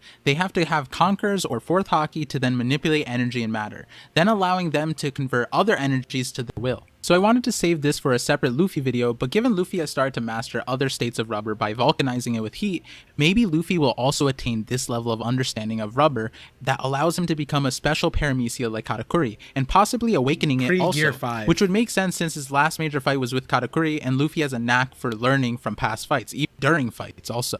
Okay, but going back to the main point of this video, Haki will probably eventually allow for matter manipulation, and the natural elements are the ones that most people are most normally exposed to, thus being the basic ones that are being manipulated. Logia fruits essentially allow you to have a shortcut to learning and understanding the elements, and that being said, to be able to achieve the same level of efficiency as a Logia user is probably impossible. So like in a straight up firefight, Sabo or Ace would probably still win right now against an elemental fire user. But it makes me curious, if you watch my double layered eye video, then you know that apparently Mihawk's alternate ego is able to spontaneously combust into flames. It makes me wonder who that entity is. All this being said, I don't think we will be seeing straight up matter manipulation fighting. Awakened paramecias, which take natural life and convert them into man-made substances isn't exactly accessible to a lot of people because it would require intimate knowledge of the man-made substances and nature, and there's not really examples of people in One Piece that... Oh wait, Vegapunk. I have a super interesting theory about Vegapunk that makes him terrifyingly powerful coming up. Another ADHD tangent. So going back to the main topic, something that has been bothering me is that ever since the introduction of Haki, it seems like Logias, which are the rarest and arguably the most powerful at the base level, kind of have fallen off. On top of Armament Haki basically disrupting Logia powers, and now with Awakened Paramecias and special type of Paramecias, Logias kind of seem less broken than they did pre-time skip. Some people might be feeling like Ace's Fire Fruit is kind of obsolete now that we've seen what it seems like most advanced Haki users demonstrating fire abilities to some extent. Like even Doflamingo's Overheat, what even is that? But obviously, as I mentioned before, I think the Flame Fruit would give the user an advantage over those fire manipulation powers. But still, it feels like Logia users are going to have an upgrade, or at least we're going to learn higher levels of their powers. And that would make sense because the Admirals are heavily Logia users. Like, what if a Logia user with Conqueror's Haki could just turn others into their element by converting not just their own spirit into the natural element, but other spirits also, making it so that the only people who could approach are other Conquerors or people with full body armament Haki. I mean, we saw structures turning into man-made substances. I don't think it's too much of a stretch for them to start turning other life into other natural elements. This could be why Aokiji and Dona Maker had to go to Punk Hazard to go all out in their fight. Otherwise, they would have just dusted anyone near them pretty much. I mean, to be fair, we see people being turned into toys and being forgotten, so it's not too crazy to think that any of what I said is possible. I want to get into the other Paramecia powers and start grouping them to show how it relates back to my natural Haki theory and this Devil Fruit theory. There's also the Devil Fruit origin theory, and I think it relates back to the energy of the sea. And just to clarify another thing, though it's difficult, I believe all classes of Devil Fruits can be recreated through natural means, and that's a hint towards my future videos. Thanks for watching. Make sure to watch the Okay, so that was the main part right there. The two things being that all the Devil Fruit powers can be recreated through natural means, but then the other part of it was we talking today about how now that we see like the Brain Fruit or whatever, Time Lord brought it up. This is a very interesting statement to me. Then the Brain Fruit in Japanese is the no mi, no mi, no mi. And could it be that the Devil Fruit the entire time, like the Gomu Gomu no mi, the no mi was a pun on the brain the entire time? And the premise of that video was that like the ability to have these powers is knowledge based, and the Devil Fruit just transfers that knowledge. And we're seeing that with like when Vegapunk's talking about lineage factors, the reason why Jinbei can use Fishman Karate is because he retains the memories retained in the lineage factors. And one way or another, if the Vegapunk, or not the Vegapunk, the Devil Fruits transferred that lineage factor or transferred that knowledge, I think that explains so much of what's being said here. And do you think that no mi, no mi, no mi is like more meaningful than we realize? That's a hard one because, like you said, it could be a pun, or it could just be a weird coincidence, right? It could, and we had the situation, right? Like a lot of people say this. Marco ate the pineapple fruit and his head looks like a pineapple. And then it's like, if you think about if that fruit were to reincarnate, isn't it just his head? Isn't that what like a Devil Fruit would essentially be? Like the fruit has a shell and the inside is the actual thing. And the shape of it looks like a brain. It's kind of, this is why you should eat brains. That is how you get mad cow disease. You just be careful with what brains you eat. Explain the swirls, because like it replicates the swirls on a brain. Yeah. Or the scriggles. Like if we see Vegapunk's brain, like, and then like what does Vegapunk's Devil Fruit look like? That is so, oh, man, it's so interesting. Let me just shout out these comments that came out while we were watching the thing. Tachi said $5. I gotta go back to work, but have a great night. Many more. The Coliseum Qmite. Okay, wink this one for Sai. I'm watching you, Par. All right. So I said it. The Coliseum Qmite. Oh, does that mean anything you say? The Coliseum Qmite? Yeah. I don't know what that reference is. Maxo Tunes with the 5-month sub says, "Yo, hell of a chapter." Yeah. The fact that I have to like rewatch some of my videos to like remember some of the things I said is kind of like cool, but like damn, my brain is hurting a little bit. Terrible. I'm gonna start saying Terrible with the five. Why are you laughing? $5 super chat said, I think Kumo is running because he was activated by Vegapunk when declaring war on the world government. Declined entrance on Egghead. Revs are ahead, also ready for war. Does it add up? I'd say so. Yeah, it adds up. But I would say I don't necessarily agree that Vegapunk was there. Kuma. I don't know why I'm thinking the Iron Giant. That could make sense. He's like, war, go. Gotcha. He just gets up. He's ready to fight. Yeah. But yeah, Maxo, Twitch chat. Thank you for the 5 months. But the point being is like the devil fruits being the brain. So like, what do you feel about that? How do you feel about that? About devil fruits being the brain? Yeah. I want to lean more towards the will than the brain. Mm-hmm. Well, like, I think it would all transfer, right? Like, I feel like if I think everything's being tied to the memories, abilities are tied to the memories, the will is tied to the memories. So then it's essentially the memories, and that's what's highlighted here, right? Like, with his thing, he said, if only everyone could connect to my brain, all of humanity would access to my knowledge, and then it would create a sea of information. It almost seems like this sounds like a great thing on his end, but like that could be the very nature of the Void Century, which is what we were talking about earlier with the moon idea or the red line idea. One way or the other, it seems like if the future is the past and the past is the future, then that would mean that this could have happened in the past. A long time ago, yeah. And like in what form? Was it for the devil fruits? And then the other part was the idea that like, what if the tree of knowledge was like the first iteration of the brain fruit, where it's like he put his brain into a structure of some sort, right? Because hold on guys, I know you guys are clarifying. He said my brain is in the hanger underneath the giant thing, but then when we look at the image here, it shows like everyone connecting to that part, so it has to do something with that, like the brain is that thing. So like one way or another, I feel like whether it's the result of the Void Century or not, but like, going back to the structure thing, what if like the original brain was what made the tree of knowledge? And remember the weird shape of the tree of knowledge? Like it did have a weird shape to it. Maybe it was a giant brain after all. Yeah, like the guy stored his brain in a tree, and that's what created the devil fruits, because it was the fruits of the tree.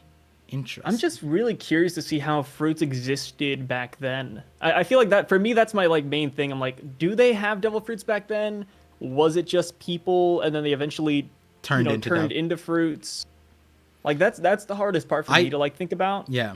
Because it could honestly go either way. Like I think you could argue both sides pretty easily. Yeah, no, and that's it's kind of like however Oda wants, like how crazy he wants to get with it, right? Because now we learn that they are like an advanced civilization. So would they need to create these devil fruits? Like why would they? Yeah, I think like I agree on the term that like maybe the devil fruits didn't originally exist, and the people who had these powers did, and through some form, through the previous, I'm not saying previous Vegapunk, but the character that probably mirrors Vegapunk, because we got it confirmed here in this chapter that Vegapunk cannot recreate everything from the Void Century. That giant mecha had things that he could not do, which implies that there is someone greater than Vegapunk in the Void Century. Similar to if Luffy is Joy Boy, well, there was probably a greater Joy Boy. The Joy Boy back then was probably way more cracked and had a way crazier ability. And it might be that the end of the story is Luffy surpassing that Joy Boy power potential.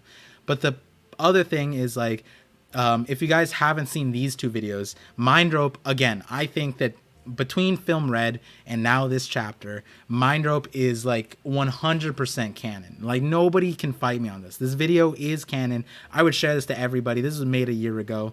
I think it just makes too much sense that this is the inspiration for what Oda intended for Observation Haki, and we're probably going to get there. But larger than that is this Devil Seed user video, where essentially what it's talking about is that the Devil Seed users are people who don't have devil fruits but have devil fruit like powers. To list them off, and I'm gonna make another. I just talked about.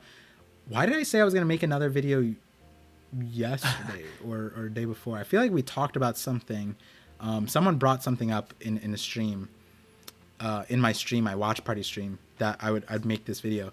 But Wanze, Polly, Miss Golden Week, there was one other, Django.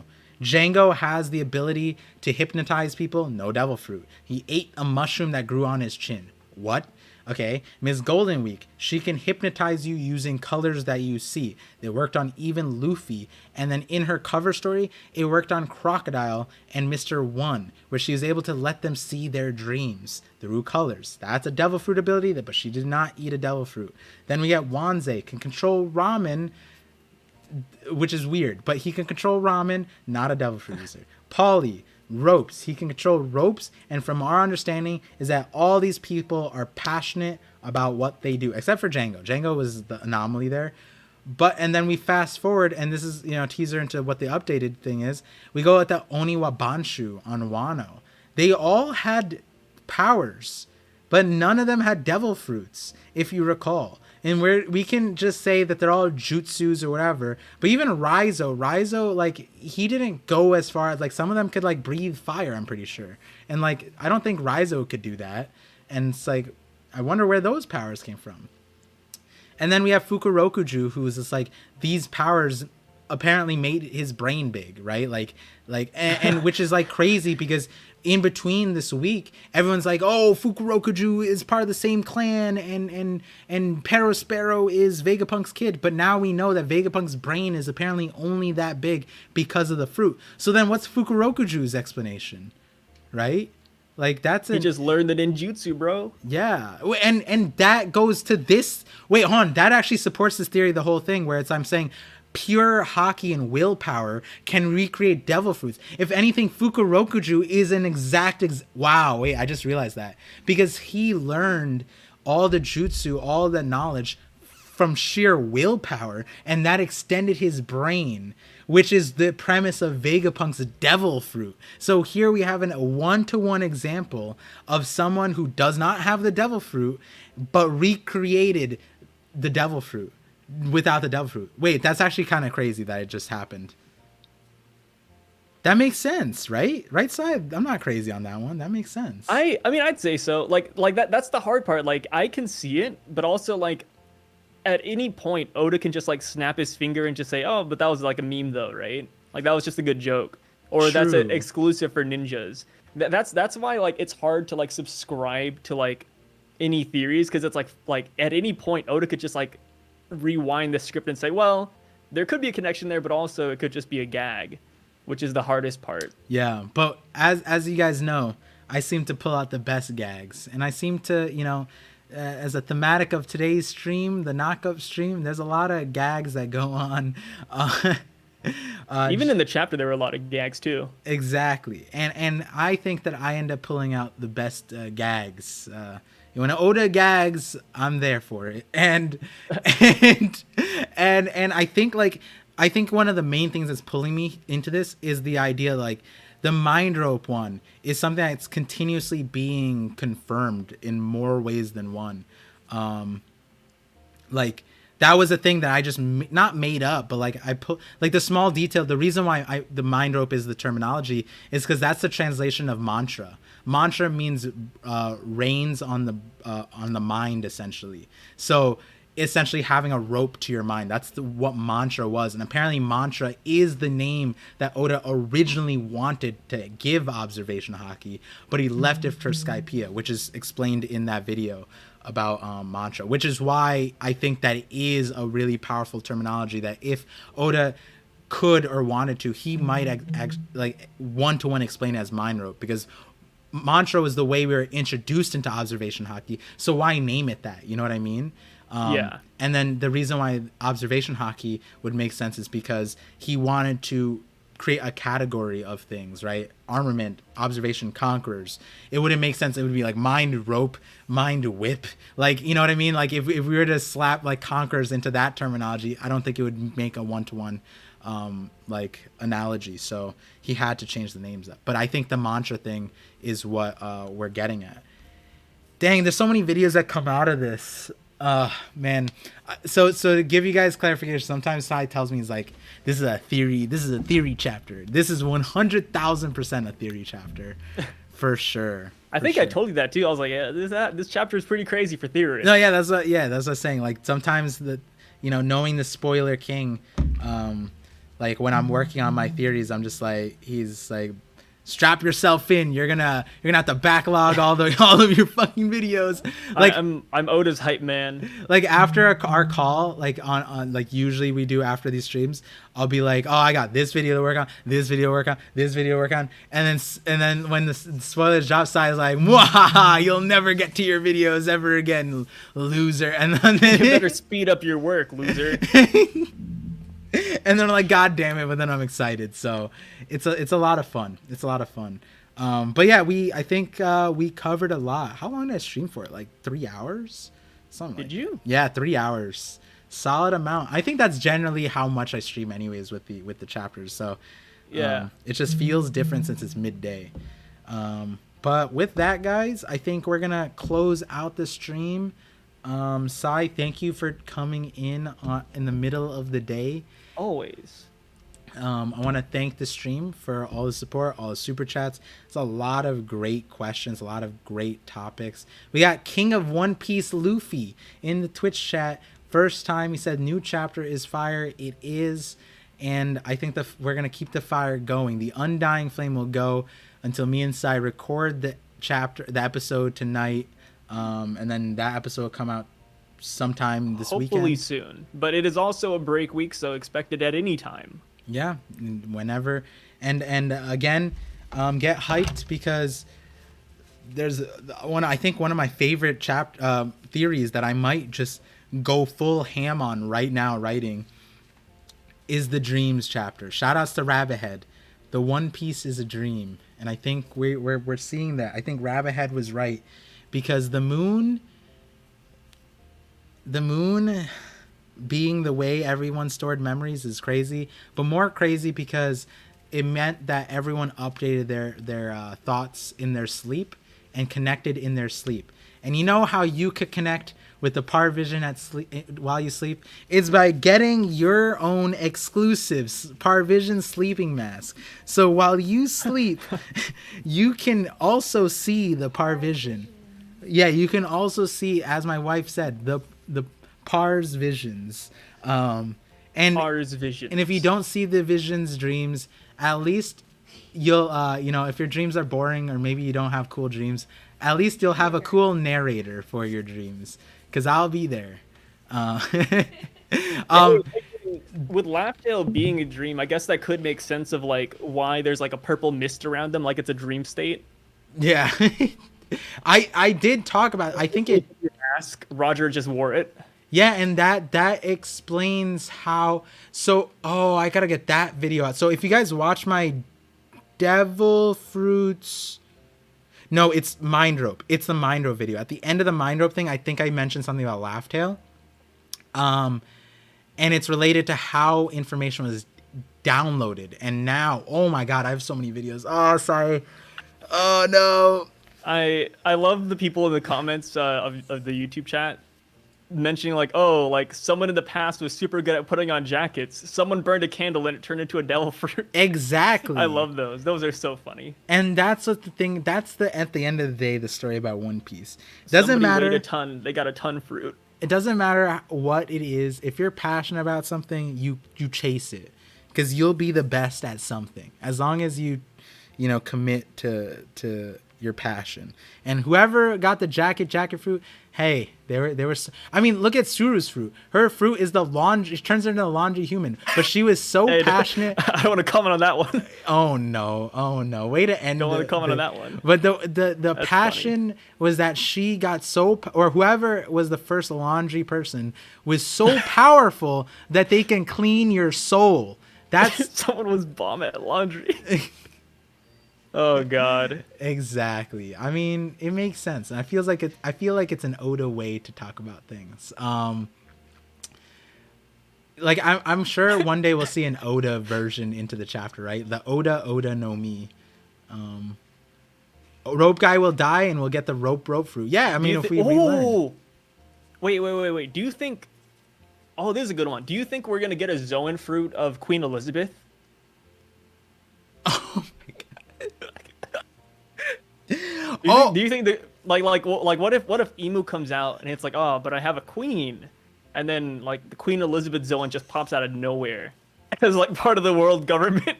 Bonnie is Queen Elizabeth, guys. Oh, just doesn't age. Yeah, that'd be a good one. Crazy. Oh, that was another. I mean, we'll talk about that later in the thing, but they did mention Bonnie already served her purpose. I was really confused by that. I was like, wait, what purpose did she serve? She didn't age the Gorosei down or anyone that we know of. So it's like, what purpose did she play? But we'll talk about that next time. And so if you guys want to, clearly, me and Sai can talk about this for probably 5 more hours if we really wanted to. So to catch more of the conversation, look forward to on Sai's channel, where we every week we post a collab video talking about the chapter, and they're a lot of fun. It seems that a lot of the community likes it. And so with that, it's like a podcast for One Piece. It is, and it's a fun one. I think it's what's a really really awesome. I think we captured it in the 1065 one, where we lost the recording, but we re-recorded, and the re-recording had literally, we did not talk like a blimp of what we talked about in the previous. We did talk about some things, but that's just how crazy our conversations can be. Like we could just dive into one topic and talk for an hour about, like, I think that one was like 30 minutes about Usopp or something. It was about Usopp, and then I think the original one we talked about like an hour of Fairy Tail. Yes, yeah, that was fun. But love talking about Fairy Tail. Yeah, better than One Piece. Yeah. So with that, Sai, do you want to let them know where to find you? Yeah. If you guys want to find me, check me out at youtube.com/imdking. That's where I put all my content going forward. And I'm always glad to like hop on these live streams and talk to the legendary Rogers Base here every Thursday. So I appreciate you guys for coming out. And the Fairy Tail thing was a joke, by the way. I hate Fairy Tail so much. I passionately hate Fairy Tail. Yeah, I'm glad you clarified that, because that would have been funny. It's you to get a bunch of like, oh my god, Silo's Fairy Tail. You're like, no, Silo's Fairy Tail. Oh my god, no, dude, it's so bad. And so with that, guys, thank you for tuning into this Knockup stream hosted by Rogers Base and IMD King. And we'll see you next time. I think... Oh, just quick update. I won't be streaming this weekend because... What's up, March? I won't be streaming this weekend for Voice of All Things or the Watch Party, because I will be at Anime NYC. So if you guys are going to be at Anime NYC... I will be there in a cracked cosplay. Oh, I want to tease it, but like it's too... Oh, it's here? Wait, should I do it? wait, Sai, can you hold on for a quick second? Let me just go run up. Yeah, go for it. Okay. Yeah, I'm not gonna do the jacket. I'll just do this. Sai, keep them occupied. I'll be back. I can't wait till he comes back and he looks like Don Shinjiao. I think that'd be perfect. Dude, if I had to do a One Piece cosplay, I think easily I'd want to go as Don Krieg. Like, out of any One Piece character, I think Don Krieg has, like, the most unique look. I swear, if this man comes back in a rabbit girl... Yeah, he's cosplaying Carrot. Carrot didn't join the crew, but Carrot joined the stream instead. I would love that. Buggy? Yeah, okay, so, you know, his wife gave us a teaser there. Whatever he's cosplaying is going to have a jacket. So I think Buggy is an option. Maybe even Captain Axehand Morgan. I don't think he'd do an Admiral, though. He's not a big World Government fan. So I'm not too sure who he would cosplay. Maybe Vegapunk? But that's easy, though. That's just like a Daft Punk helmet. Wait, this isn't that bad. I'm going for Mr. 1 or Mr. 5. Mr. 5 would be pretty cool. But he'd have to, like, pick his nose constantly. We called it. Yeah, we called it. Shaka. Easy. I can't wait. Shaka was one of our first guesses. I can't wait to show you the full outfit, though. It's crazy. My wife... Are you gonna put the number 1 on it? Like, you could just print out, like, a sticker. Yeah. We're gonna do that for sure. It's gonna be a cool dope. helmet, though. How much was that? I don't remember. My wife got it. She found it, and it's gonna be a dope one. It's gonna be a dope one. Oh, it's dented. We should do the collab tonight, both wearing helmets. The Wait. Halloween One Piece collab. Yo, let's do it. I mean, that would... Wait, I could actually do it for the video. Wait, hold on. That would be kind of fun if I did that. But we just have to worry about the audio getting scuffed. Yeah, that would be interesting. So I was saying, like, we could both, like, cosplay it on our video tonight. Oh, Robin.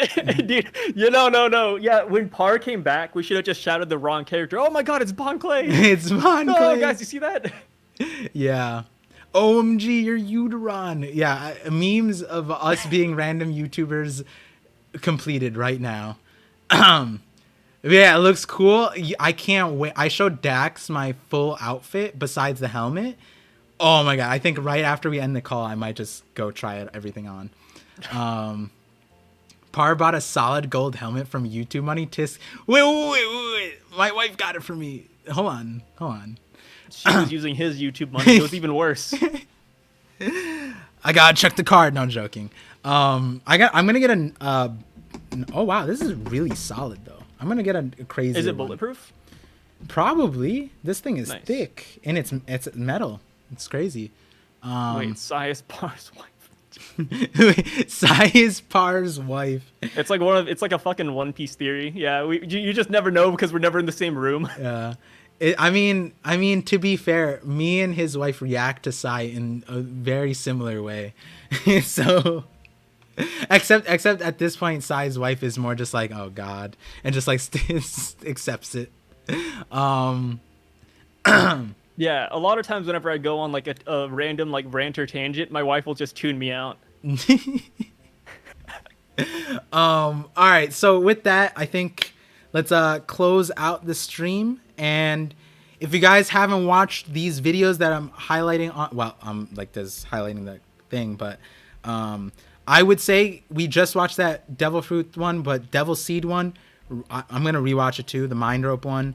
I might even do a Twitch stream like separate right now to just like watch them, maybe, if I'm not like, no, I got so many videos to make, god damn it. Okay, go watch these videos, remember it. We're gonna talk about it again soon. All right guys, have a good one. Yeah, have a great night. Thank you for tuning into the Knockup stream. Thank you for getting knocked up with me and Sai. Or more